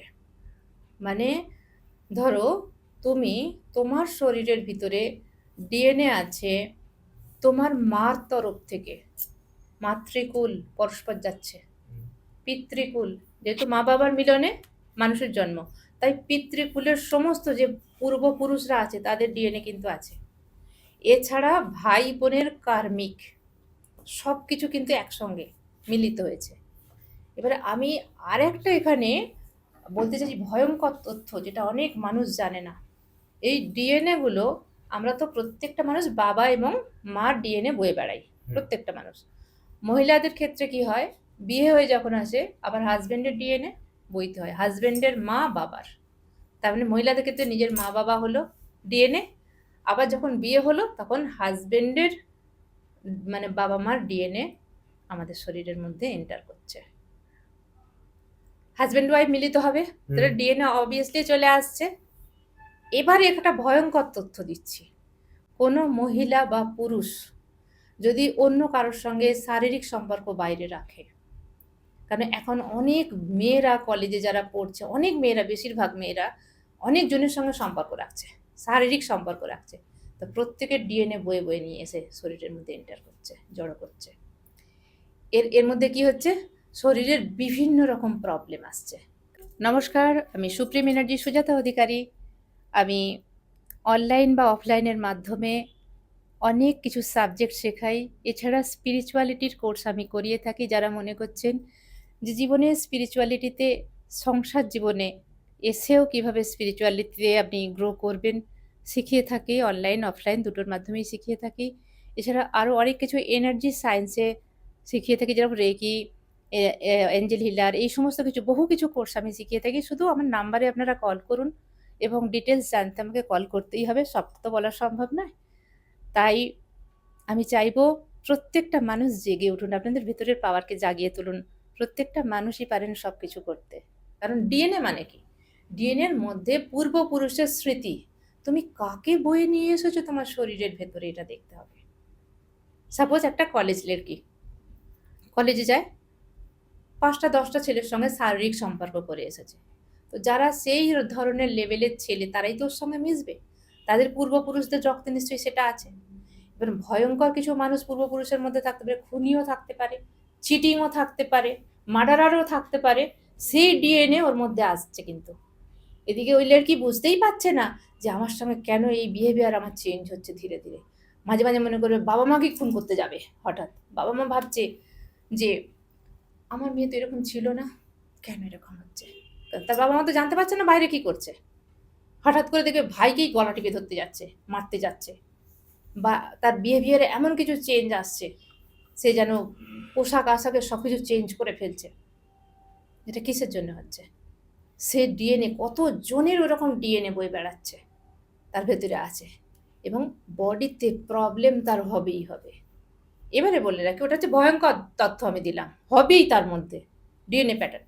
এবারে ধরে রাখলাম যে আমরা স্বাভাবিক যে মানুষ, যেগুলো স্বাভাবিক সংসার ধর্ম করি, আমরা মাতৃকুল থেকে যে ডিএনএ বয়ে বেড়াচ্ছি, মানে মায়ের বংশ পরম্পরায় পূর্বপুরুষের ডিএনএ পরস্পর এসে এসে আমার মধ্যে এন্টার হয়েছে, আমার সন্তানদের মধ্যে এন্টার হবে। এবং আমার বাবা কুলের পিতৃকুলের যে পরস্পর পূর্বপুরুষরা আছে, তো তারা সেখান থেকে সেই যে পূর্বপুরুষরা আছে তারা কি ধরনের মানুষ ছিল, সেই ডিএনএ গুলো কিন্তু ধীরে ধীরে আমার মধ্যে আসছে। আবার যেই বিয়ে হলো, হাজবেন্ডের মাতৃকুল পিতৃকুল থেকে এলো। এবার কি হচ্ছে, আমাদের মাইন্ডের থটস আপ অ্যান্ড ডাউন হচ্ছে, হজবরলা হয়ে যাচ্ছে। এবার যদি এখানে কোনো ব্যক্তি পূর্বপুরুষের যদি মনে করে যে মুক্তি পাচ্ছে না, মরার পরেও মুক্তি পাচ্ছে না, তো কি করবে? সে স্পিরিচুয়াল মানুষকে খুঁজবে যে আমি ওর মধ্যে গিয়ে ওর সঙ্গে কথা বললে আমি মুক্তি পাবো। ঠিক আছে? এবারে কি করবে? যদি প্রবলেম মানুষ থাকে, খুনি থাকে কেউ, বা তার কোনো আশা পূর্ণ হয়নি, ডিএনএর মধ্যে মধ্যে প্যাটার্ন আসবে, এসে এসে সেই কাজ তাকে দিয়ে করাবে। যদি কাউকে খুন করার থাকে, তাহলে ডিএনএর মধ্যে এলো, তার মধ্যে দিয়ে সে তাকে গিয়ে খুন করবে। মারামারি, ভাই ভাই কাকাদের সঙ্গে, জ্যাঠাদের সঙ্গে, বা অন্য কোনো বন্ধু হয়ে প্রথমে তার কাছে নিয়ে আসবে, ডিএনএর মাধ্যমে তাকে মারতে হবে। সেই ডিএনএ প্যাটার্ন কিন্তু আছে, মেরে দেবে। এটা কার্মিক ভাবেও একদিকে দেখলে গেলে কার্মিক, কিন্তু ডিএনএ প্যাটার্নে যদি ওইটা থাকে, ডিএনএ প্যাটার্নে, তাহলে যদি কেউ খুনি থাকতো, তাহলে সেই যে যার উপর দেখবে যে প্রচুর সাহসী, বংশের মধ্যে অনেকে তো সাহসী হয় না, এক একজন হয় ভীষণ সাহসী, দেখবি এর মধ্যে সেই প্যাটার্নটা বেশি করে এলো। সে তখন কি করবে? কথায় কথায় তলোয়ার কাটারি নিয়ে ছুটছে। পূর্বজের তার ডিএনএ প্যাটার্নটা ওর মধ্যে এফেক্ট এসেছে বেশি। এবারে বলবো, যাদের এক একটা বংশে থাকে, সেখানে অভিশাপ কেউ পেয়েছিল, পূর্বজের মধ্যে কেউ অভিশাপ পেয়েছিল, খুব খারাপ কাজ করেছিল। আমরা বলি না যে আমাদের পূর্বপুরুষ যা করে গেছে আমাদের কেন ভুগতে হবে, তাই না? আমি কেন তার দায় নিতে যাব? তো এটাই হচ্ছে ব্যাপার। যদি সে কোনো খারাপ কাজ করে যায়, অনেক বড় বড় খারাপ কাজ করে যায়, তাহলে দেখা যায় সেই বংশ বেশিরভাগ বাঞ্জ হয়। বাঞ্চ মানে? বাঞ্জ, বাচ্চা হয় না, ও, বাচ্চা হয় না, কোনো শুভ কাজ হয় না, বিয়ে হয় না, অনেক বংশেই দেখবে বাচ্চার বার নেই। এছাড়া বিয়ে টিয়ে হয় না, অনেক অনেক বংশেই আছে দেখবে সহজে বিয়ে হয় না, বিয়ে হচ্ছে তো ভেঙে যাচ্ছে। হুম হুম হুম হ্যাঁ, হুম রাইট? অনেক বংশে দেখবে শুধু ক্রিটিক্যাল অসুখ, ক্যান্সার, বংশ পরম্পরায় ক্যান্সার, ডিএনএ প্যাটার্নে আসে এগুলো। এবার যদি বলে এ থেকে কি মুক্তি নেই, আমি ডিএনএও চেঞ্জ করাই, প্যাটার্ন চেঞ্জ করাই। অডিয়েন্সদের বলছি, যাদের মনে হচ্ছে যে এরকম ব্যাপার থাকে, তারা আমার সঙ্গে কল করতে পারেন, যোগাযোগ করে। ডিএনএ প্যাটার্ন চেঞ্জ করিয়ে থাকি। কিভাবে ডিএনএ প্যাটার্ন, আমার পূর্বপুরুষ থেকে আমি কিভাবে মুক্ত পাবো। আবার ধরে নিলাম আমার পূর্বপুরুষ ধার্মিক ছিল, সেই ধার্মিক সে তার ধর্ম স্থাপনা করে যেতে পারেন। ধর্ম স্থাপনা মানে খুব পুজো আর্চা করতো, কিন্তু মন্দির করে যেতে পারেনি বা মসজিদ করে যেতে পারেনি। দেখবে এই বংশে কে ভক্তি আছে, কে ভক্তিভাবী মানুষ আছে, তার মধ্যে সেইটা জাগৃত করাবে এবং তাকে দিয়ে সেই মন্দির তৈরি করাবে। আমি আমার কথা বলছি, আমার পূর্বপুরুষ পুজো করতেন বাসন্তী দেবী, বাসন্তী প্রতিমা আছে না, হুম বহু পূর্বপুরুষ আগের আমলে। এর এর মানে আমি যখন বিয়ে হয়েছে, আমার হাজবেন্ডের বংশ পরম্পরার যে পূর্বপুরুষ বাসন্তী পুজো করতেন, 4-5 পুরুষ আগের কথা বলছি। তো সবসময় তো টাকা পয়সা ঠিক থাকে না, না। তো পুজোটা বন্ধ হয়ে গেছিল। তারপরে কি করতো, আমার শাশুড়িদের আমি দেখেছি বেলপাতা যে আছে, বেলপাতার ওপরে বিজয়া দশমীর দিন শ্রী শ্রী দুর্গা মাতা সহায় লিখে, আলতা দিয়ে লিখে জলে ভাসিয়ে দেওয়া হতো। আমি যখন প্রথম এ বাড়িতে আসি তখন জিজ্ঞাসা করেছিলাম, মা এটা কেন করা হয়? বললো আমাদের এখানে আগে দুর্গাপুজো হতো, তো আমার আমার শাশুড়ির শ্বশুর তারা আর করতে পারেনি এটা পয়সার অভাবে, কারণ সবসময় হয়ে ওঠে না, তখন তো মানুষের আর্থিক অনেক সময় কম ছিল। তো সেটা স্বপ্নের মাধ্যমে আমি দেখেছি মা দুর্গা, একদম রিয়েল সত্যি কথা বলছি পডকাস্টের মধ্যে, মা দুর্গা স্বপ্নের মধ্যে এসে আমাকে আদেশ দিয়েছে মন্দির করার জন্য, পুজো করার জন্য। তো আমি কি করে করবো, আমার হাজবেন্ড করে দেবে, পয়সা ওর। তো সেই জন্য সেই হিসাবে মন্দিরও হয়েছে, এখন পুজো হয়। তো এই বিভিন্ন রকম প্যাটার্নে আসে, যেরকম খারাপটাও আসবে সেরকম ভালোটাও আসবে, শুধু যে খারাপটা আসবে তা নয়। তো এইভাবে খুনিও আসে, বংশে জন্ম নেয়, এক একটা বংশে শুধু খুনি, তাদের মধ্যে যেন রক্ত টকবক করছে মানুষকে খুন করার জন্য, মানুষের খারাপ করার জন্য, মানুষের হানি করার জন্য। আবার এক একটা বংশ ধার্মিক, সবসময় যেন সব ধর্ম ধর্ম বলতে আমি এখানে এটা বলছেন যে পুজো আজ সব করো সারাদিন বসে বসে, না, এরকম না। ধার্মিক মানে অনেস্ট, কিছু মানুষের ক্ষতি করব না এই ভাবনা নেয়া, এইভাবে। আপনি তো স্ত্রীদের ব্যাপার বললেন, হুম। ধরুন যদি পুরুষরা অনেক মেয়েদের সাথে লিপ্ত হয়। একই, কোনো পুরুষ যদি অনেক মেয়েদের সঙ্গে লিপ্ত হয় শারীরিক, তার মধ্যেও আসবে দুজনের প্যাটার্ন, ওর প্যাটার্ন কারেক্ট করলো, এর প্যাটার্ন কারেক্ট করলো। মেয়ে, এটা যদি মেয়ে হয় এটা ছেলে হয়, তাহলে যখন ওরা ফিজিক্যাল হচ্ছে কি হচ্ছে, এর যে ডিএনএ প্যাটার্ন ওর কাছে গেল, ওর ডিএনএ প্যাটার্ন এর কাছে এলো, মিশে গেল। এ বয়ে বেড়াতে চললো এর ব্যাগের বোঝা, আর এ বয়ে বেড়াতে লাগলো এর ব্যাগের বোঝা। তো তাদের লাইফে কোনোদিন স্থিতি হয় না। দেখে রাখবে তুমি, এরকম যদি তোমাকে জানাশোনা থাকে, এরকম অনেক মানুষ আছে, বিশেষ করে এরা বেশি কাউন্সিলিং করায় যে কেন আমার জীবনে শান্তি নেই, তাদের বিয়ে হলে শান্তি পাবে না, লাইফে কোনো কিছুতে এরা শান্তি পাবে না একদম। কারণ বিভিন্ন রকম পূর্বপুরুষরা তাদের ভেতরে বসে আছে, এ বলছে তুই খুন কর, ও বলছে তুই রেপ কর, এ বলছে তুই ভালো পথে যা, ও বলছে না না তুই ঘুমো পড়ে পড়ে, তোকে কিছু করতে হবে না। একদম বহুত খতরনাক কৌশিক এই জিনিসটা না, ডিএনএ প্যাটার্নে যে বইয়ে আমরা বেড়াচ্ছি, আমরা কত পূর্বপুরুষের জিনিস আমরা বয়ে বয়ে বেড়াচ্ছি। আর একটা জিনিস, যারা কোনো বংশে স্পিরিচুয়াল, কোনো বংশে যদি কেউ স্পিরিচুয়াল, আধ্যাত্মিক মানে অনেস্টি আধ্যাত্মিক, লোক দেখাবা নয়। আমার গুরুজি বলেন তোমাকে সাধু সেজে বেড়াতে হবে না, তোমার লোককে দেখাবা করতে হবে না যে তুমি স্পিরিচুয়াল, তুমি স্বাভাবিকভাবে থাকো, জগতের কল্যাণ করো। আমি সেটা নাম দিয়েছি মডার্ন মঙ্ক। আর মঙ্ক সেজে ঘুরে বেড়াবার দরকার নেই, সংসার জীবনেও থাকা যায়, আবার সন্ন্যাসী হয়েও থাকা যায়, একই জায়গায় সংসারে থেকেও পদ্ম পাতা।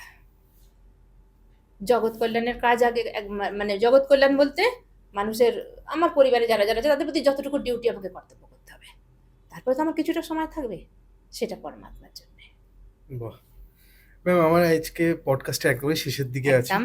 আমার একটা প্রশ্ন আছে, আমি এটা অফ দ্য আপনাদের যা যা প্রশ্নের মধ্যে দিয়ে যেতে পারি। জীবনে কি ত্যাগ মাঝে মাঝে খুব দরকার পড়ে? ইয়েস, ত্যাগ মাঝে মাঝে দরকার পড়ে। যদি আমি বললাম বারবার বাস্তব নিয়ে আমি কথা বলি যাতে মানুষ বুঝতে পারে, বাস্তব নিয়ে আমার বেশিরভাগ ভিডিও। তো হাজব্যান্ড ওয়াইফ সবসময় যদি চুপকে থাকে, চুপকে মানে খারাপটা খারাপ না আমার ভালোভাবেই দাও, ঠিক আছে, সবসময় এক জায়গায়, সবসময় এক জায়গায়, সবসময় এক জায়গায়, তো কি হবে, কিছুদিনের মধ্যে কি হবে, কত কথা থাকবে, কত ভালোবাসা থাকবে। মাঝে মাঝে স্পেস দেওয়া ভালো। যখনই মাঝে মাঝে স্পেস আসছে তখন কিন্তু অ্যাট্রাকশন পাওয়ারটা বাড়ে, অ্যাট্রাকশন পাওয়ার বাড়ে। সবসময় যদি চুপকে থাকে তাহলে কেউ তাদের মধ্যে তার ভালো লাগছে না, আর কথা বলতে ইচ্ছা করছে, কি কথা বলে, আমাকে একটু স্পেস দাও, আমি একটু ঘুমোই, বা আমি একটু কাজ করি, নিজের কাজ আছে, হয় না? তো স্পেসটা অবশ্যই, ত্যাগটা অবশ্যই। অনেক সময় কি হয়, যদি কেউ মাংস খেতে ভালোবাসে, তাকে রোজ দিন দুবেলা হলে মাংস গান্ডে পিণ্ডে খাওয়ানো হচ্ছে, পরিষ্কার কথা, তো কি হলো, একদম না, এটা ঠিক, তো এইভাবে খাওয়ানো হচ্ছে, সে বলবে সরে যাওয়া মাংস আর আমার চাই না, খুব হয়েছে। আমি কিছুদিন, আমাকে বাড়ির লোকে বললো এই কে আছিস, আমাকে একটু সেদ্ধ ভাত ঝোল ভাত করে দে, আমি এটাই খাবো, আমি মাংস আর খাবো না। তো এই হচ্ছে কিছুদিনের জন্য ত্যাগ। যেমন বন্ধুদের সঙ্গে সবসময় ওঠা বসা, দেখা গেল বন্ধুদের সঙ্গে থেকে থেকে থেকে থেকে অনেক মিসআন্ডারস্ট্যান্ডিং হচ্ছে, অনেক ঝামেলায় জড়িয়ে পড়ছে, খারাপ মন্দ সব কিছু নিয়ে, কিছুদিন ত্যাগ। তা বন্ধুকে কেউ ত্যাগ করতে পারে না, কিন্তু যদি ত্যাগ করে নিজের লাইফস্টাইল চেঞ্জ করে নিজের ওয়েটা বদলাতে পারে, যে আমার বংশটা এরকম, আমি এই পথে জড়িয়ে পড়ছি, আমাকে একটু ত্যাগ দিতে হবে, বা মিসআন্ডারস্ট্যান্ডিং হচ্ছে বারবার, দুজনে সেপারেশন হয়ে যায়। তখন দুজনেই বুঝতে থাকে কি ব্যাপারটা হলো, আমার দোষ না ওর দোষ। তো ত্যাগ যে কোনো জিনিসে, সে বন্ধু বান্ধবের ক্ষেত্রে হোক, হাজব্যান্ড ওয়াইফের ক্ষেত্রে হোক, বাচ্চাদের ক্ষেত্রে, এক একটা মা বাচ্চাকে দিন রাত আগলে নিয়ে বসে আছে, বড় হয়ে যাচ্ছে, বাচ্চা বলছে আরে মা আমাকে ছাড়ো, আমি বড় হয়ে গেছি। মা বলছে না না তুই আমার কাছে ছোট আছিস, তুই আমার আয়, তোকে চান করিয়ে দিই, তোকে খাইয়ে দিই। বাচ্চা বলছে আমি বড় হয়ে গেছি, আমাকে ছাড়ো, আমি নিজে পারবো ওগুলো। মা বলছে তুই খেতে পারবি না, আমি তোকে খাইয়ে দিই। স্কুলে যখন যাচ্ছে মা চিন্তা করছে বাচ্চাটা খাবার খেয়েছে তো, বাচ্চাটা খাবার খেয়েছে তো। তো এইগুলো ত্যাগ করতে হয়, বয়সের সঙ্গে সঙ্গে কিন্তু ত্যাগ করতে হবে। Thank you, thank you so much. আমি এত সুন্দর করে আজকে পডকাস্টটা, স্টোরি ছিল না কিন্তু অনেক কিছু শিখলাম আজকে, জানলাম। আর ম্যাম আমরা একটা জিনিস জিজ্ঞেস করবো, যেটা যে আমার যদি কোনো প্রশ্ন বাকি থেকে থাকে আপনি নিজের মতো করে বলতে পারেন। কিছু অডিয়েন্সের জন্য আমি কিছু কথা বলতে চাই, তার আগে আমি গ্র্যাটিটিউড সম্বন্ধে একটু, যেটা প্রত্যেকের করা উচিত। গ্র্যাটিটিউড কি এটা? এই গ্র্যাটিটিউড হচ্ছে প্রত্যেকদিন প্রত্যেকটা মানুষের করা উচিত, এটা হচ্ছে মিরাক্কেল। গ্র্যাটিটিউড মানে হচ্ছে, ধরে নিলাম কোনো মানুষের কাছে একবেলার একটু খাবার আছে, পুরো দিনের খাবারটা তার নেই। অনেক সময় হয় না, আমরা অনেক সময় এমনই কর্ম করে আসি, খাবারগুলো কেন পায় না জানো তো, একটা সময় প্রচুর খাবার থাকে, সেই খাবারগুলোকে আমরা অতি হারে নষ্ট করেছি, খাবারের প্রতি সম্মান করিনি। সেই জন্য ইউনিভার্স কি করে, একটা সময় ওই খাবারের কষ্টটা দেয়, যে দেখ কিরকম লাগে, তুই বলে না দেখ কেসা লাগতে হয়, সোচকে দেখ, বলে না যে। তো ওইরকমই খাবারের অভাবটা তখন আসে। তো সে কি করে, অনেক সময় আমরা কি করি, বেশিরভাগ মানুষ, আমি কিন্তু দিই না, আমি এখন অনেক চেঞ্জ হয়ে গেছি, অনেক মানুষ কি করে, সবার প্রথম ক্ষতি হলে ভগবানকে আগে গালি দেয়। যদি কেউ মারা যায়, যদি কারোর চাকরি পেলো না, পাশের বাড়ির কেউ পেলো, এও ইন্টারভিউ দিয়েছিল পেলো না, ওর বাড়ির কেন গাড়ি হলো, আমার কেন হলো, ভগবানকে বলে আমার সঙ্গে তুমি এটা করলে, তোমার এটা করার কি ঠিক ছিল, আমার সঙ্গে তুমি কেন হলো, সবার সঙ্গে ভালো হলো, আমার সঙ্গে কেন হলো। ভগবান তো কিছুই বলে না, কিন্তু যদি কেউ মন দিয়ে শুনতে পারে, ভগবান এটাই বলে তুই কি করার সময় আমাকে জিজ্ঞাসা করেছিলিস, যেই হয়ে গেছে, তুই যখন লোভে পড়ে জুয়ার টিকিটটা কাটতে গেছলি, আমায় জিজ্ঞাসা করেছিস ভগবান আমি জুয়ার টিকিটটা কাটতে যাচ্ছি, আমাকে এত লাখ টাকা পাইয়ে দিও। তো ঠিক সেরকম, তো যখন যার কাছে যেটুকু আছে, চাই সে এক বেলার অন্ন হোক, দুটো জামা কাপড় হোক, একটুখানি আশ্রয় হোক, যার কাছে যেমন আছে, চাই সে সব কিছু আছে তার কাছে, প্রত্যেক দিন গ্র্যাটিটিউড করা উচিত, ধন্যবাদ দেয়া। গ্র্যাটিটিউড মানে হচ্ছে ভগবানকে ধন্যবাদ দেয়া, ইউনিভার্সকে ধন্যবাদ দেয়া। সবচেয়ে বড় হচ্ছে আমরা যে বেঁচে আছি, শ্বাস নিচ্ছি বলেই তো বেঁচে আছি, প্রাণ শক্তি আছে বলেই তো বেঁচে আছি। কে বলতে পারে আমি এই মুহূর্তে শেষ হয়ে যাব? কেউ বলতে পারে? কেউ বলতে পারে না। সময় এলে এক্ষুনি তো আমার মৃত্যু আসতে পারে তো। তাহলে এই যে আমি বেঁচে আছি, তাহলে প্রথমে ধন্যবাদ দেওয়া উচিত সকালবেলা উঠেই বেডে বসে, হে পরমাত্মা তোমাকে অনেক ধন্যবাদ আজকের দিনটা আমাকে এই সুন্দর জীবনটা দান করার জন্য। প্রথম ধন্যবাদ, প্রথম গ্র্যাটিটিউড, হে পরমাত্মা আমার পরিবারের সবাইকে ভালো রেখেছো এবং আমাকে সুস্থ রেখেছো, এর জন্য তোমাকে অনেক ধন্যবাদ। তার মানে সুস্থ, কত মানুষ কাল রাতে শুয়েছে সকালে ওঠেনি, আছে তো কত মানুষ, অনেক আছে। তো আমার শরীরটা সুস্থ, মানে আমি বেড থেকে নামতে পারছি, ওয়াশরুম যেতে পারছি, নিজের হাতে খাবার খেতে পারছি, শ্বাস নিতে পারছি, বুদ্ধিটা কাজ হচ্ছে, চিনতে পারছি, তার মানে আমি সুস্থ। সে যদি অসুস্থ হয়, তার ভেতরে যদি অসুখ থাকে, সে বলবে আজকের দিনের জন্য আমি যে সুস্থ আছি, মানে যেটুকু আছে সেটুকু বলতে হবে। এরম বললে হবে না যে আমার মধ্যে কেন এই অসুখ আছে, তাহলে সেটা আরো বাড়বে, সেটা আরো বাড়বে। এবার বলতে হবে যতক্ষণ না আমাদের পরিবার সুখে থাকছে, ভালো থাকছে, আমরা ভালো থাকতে পারি না। তোমার পরিবারে যদি কেউ অশান্তিতে থাকে, অসুখে থাকে, তুমি ভালো থাকতে পারবে? নিশ্চয়ই না। পারবে না। তাহলে বলতে হবে আজকে আমার পরিবারকে তুমি ভালো রেখেছো, সেই জন্য তোমাকে অনেক ধন্যবাদ। এটা হলো মেন। এরপরে কি, কত ধন্যবাদ দেওয়া, যদি তুমি গ্র্যাটিটিউড সৃষ্টি করো না, তুমি চিরকুট লিখে লিখে তোমার এত বড় কেন, অনেক বড় হয়ে যাবে। ধরো তুমি খাবার খাচ্ছ, খাবারটা যখন খেতে বসেছো মনে মনে, হে পরমাত্মা আজকে এই খাবারটা দেওয়ার জন্য তোমাকে অনেক ধন্যবাদ। কারণ কত মানুষের আহার জোটেনি, ভেবে দেখো কত মানুষ খাবার খেতে পায়নি। নতুন যখন আমরা জামা কাপড় পরছি, হে পরমাত্মা আমাকে আজকে এই সুন্দর পোশাকটা দেওয়ার জন্য তোমাকে অনেক ধন্যবাদ।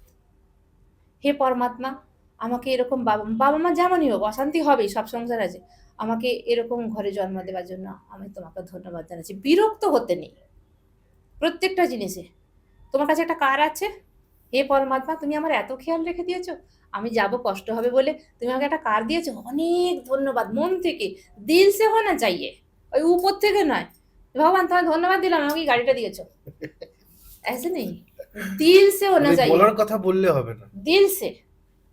এবারে যদি কান্না আসে, কষ্ট এসেছে, তোমাকে বাড়ির লোক কেউ খুব কষ্ট দিয়েছে, খুব একটা আঘাত দিয়ে কথা বলেছে, বা ধরে নাও তোমার অপোজিট পার্টনার তোমাকে আঘাত মেরে কথা বলছে, খুব কান্না আসছে, কষ্ট হচ্ছে, তবুও বলতে হবে পরমাত্মা আজকে আমার যে কষ্টটা হচ্ছে তোমাকে অনেক ধন্যবাদ, হয়তো আমার কোনো কর্ম ছিল ক্লিন হয়ে গেল, হয়তো আমি কাউকে এরকম দুঃখ দিয়েছিলাম ক্লিন হয়ে গেল, আজকে তোমার কাছে যা আছে, তুমি ধরো লিখতে বসেছো, পেন দিয়ে লিখছো, থ্যাংক ইউ আমাকে এই বুদ্ধিটা এনে দেওয়ার জন্য, মনে মনেই হাসতে হাসতে, পরমাত্মা এই বুদ্ধিটা তুমি আমায় দিলে আমার কাজে লাগলো, থ্যাংক ইউ। লিখতে লিখতে তুমি বাথরুমে গেছো, ভালো বাথরুম অনেকের নেই, মানে প্রত্যেকটা জিনিস, বাথরুমের কেন কথা তুলছি, অনেকের বাথরুম নেই, নেই খারাপ, তো তখন কি করতে হবে, হে পরমাত্মা তুমি আমাকে স্নানের জন্য এত সুন্দর ব্যবস্থা করে দিয়েছো, ওয়াশরুমের জন্য এত সুন্দর ব্যবস্থা করে দিয়েছো, তুমি আমাকে কত ভালোবাসা, I love you universe, thank you, thank you আমার এত খেয়াল রাখার জন্য, থ্যাংক ইউ, দিল সে হোনা চাইয়ে, তুমি আমাকে এত সুন্দর একটা ভয়েস দিয়েছো, এত নলেজ দিয়েছো পরমাত্মা, যার কাছে যতটুকুই থাক, এই হচ্ছে গ্র্যাটিটিউড। গ্র্যাটিটিউডের কোনো শেষ নেই, তুমি পেস্ট করছো, টুথপেস্ট করছো, এই পরমাত্মা আমার দাঁতগুলো ভালো রেখেছো, আমি পেস্ট করছি, আমি কথা বলতে পারছি, খাবার চিবিয়ে খেতে পারছি, না, এটা সবসময় করে যেতে হয়। সব সময় করলে ভালো, নাহলে তুমি সকালে উঠে করো, রাতে শোবার সময় করো, রাতে শোবার সময় কি করবে, ওটাকে বলা হয় সরি মেডিটেশন। সরি মেডিটেশন অনেক বড় বড় আছে, সরি মেডিটেশন অনেক বড় আছে, বড় থেকে মাঝারি আছে, ছোট আছে, সবচেয়ে ছোট আছে বেডে বসে যখন শুতে যাবার জন্য, অডিয়েন্সের জন্য এগুলো খুব ভালো হবে, যখনই শুতে যাচ্ছি 1 মিনিটও নয়, হে পরমাত্মা আজকের দিনটা সকাল থেকে শুরু করেছিলাম, যদি জানতে বা অজান্তে কাউকে কোনো কষ্ট দিয়ে থাকি, দুঃখ দিয়ে থাকি, আমার জন্য যদি কেউ হার্ট ফিল করে, মানে পেন ফিল করে, কষ্ট পায়, আমি তোমাকে সাক্ষী রেখে সেই সোলের কাছে ক্ষমা চাইছি, please forgive me, please forgive me, please forgive me. এটা হলো সরি ফিল করা, মানে আজকের কর্ম আমি ক্লিন করলাম, কালকে বাঁচবো কিনা তো তা তো আমি জানি না, কাল সকালটা আমি দেখতে পাবো আমি তো জানি না, দেখতে পাবো কি না, তাহলে এই কর্মটা আমার পেন্ডিং রয়ে গেল। ধরে নাও আজকে তোমার সংসারে অশান্তি হচ্ছে, তুমি তোমার ভাইকে কিছু একটা বলে দিয়েছো, ও কষ্ট, খুব কষ্ট পাচ্ছে, কাল সকালটা কার জন্য আসবে কেউ তো জানে না, তাহলে রাতেই আমি সরি করে দিই না, হয় সামনে এসে বলো, আমরা কি করি অনেক সময় সামনে বলতে লজ্জা পাই, তো কি করে সোল টু সোল তো কানেক্টেড করাই যায়, প্রত্যেকটা মানুষের সঙ্গে সোলের সঙ্গে কন্ট্যাক্ট করা যায়, চাই সে পৃথিবীর যে প্রান্তেই থাকুক, তাহলে আমি তাকে সোল টু সোল কানেক্ট করবো ইউনিভার্সকে সাক্ষী রেখে, বারবার বলছি দিল সে হোনা চাইয়ে, একদম মন থেকে, মনের গভীরতা থেকে যেন ফিল করতে পারি যে সত্যি আমার অন্যায় হয়েছিল, থাক অন্যায় বা নাই থাক, তবু তো আমার দ্বারা সে হার্ট পেয়েছে, কষ্ট পেয়েছে, এটা তো একে বলা হয় সরি মেডিটেশন। সরি মেডিটেশন অনেক বড় বড় আছে, কর্ম ক্লিন করার জন্য আমি করিয়ে থাকি, অনেক কিছু করিয়ে থাকি অনলাইনের মাধ্যমে, যারা ডিএনএ, আমি ডিএনএ অ্যাক্টিভেটর, মানুষের যে পরপর পূর্বপুরুষের ডিএনএ বয়ে বেড়াচ্ছে ওখান থেকে ছুটি পাবে, এটা করিয়ে থাকি, যারা স্পিরিচুয়ালিটিতে আসতে চান খুব সহজ প্রক্রিয়াতে, আমি স্পিরিচুয়াল জার্নি, আমি একজন সংসারী মানুষ, আমার সন্তানাদি সব কিছু আছে, এরপরেও আমি স্পিরিচুয়াল পার্সন, ইউনিভার্সাল কানেক্টেড করিয়ে থাকি, চক্র ক্লিন করে চক্রের ওপর কাজ করিয়ে থাকি, বিভিন্ন রকম মেডিটেশন শেখাই, এবং এভরিথিং প্রায় বেশিরভাগ অনেক কিছু জিনিস আমি শিখিয়ে থাকি, যারা শিখতে চাইছেন অবশ্যই আমার নাম্বারে যোগাযোগ করবেন। থ্যাংক ইউ ম্যাম, আমাদেরকে এত সুন্দর করে এত কিছু শেখানোর জন্য। এবং নাম্বার তো চলছে, যাদের যাদের কোনো রকম অফলাইন অনলাইন যদি জানতে হয় তারা আপনার সাথে কন্ট্যাক্ট করবে একদম। নিশ্চয়ই। আর ম্যাম কেকে পডকাস্টে আপনি প্রথমবার একটা পডকাস্ট করলেন আমাদের সাথে, তো আমাদের কেমন একটা ফিডব্যাক যদি দেন ছোট করে তাহলে ভালো লাগবে।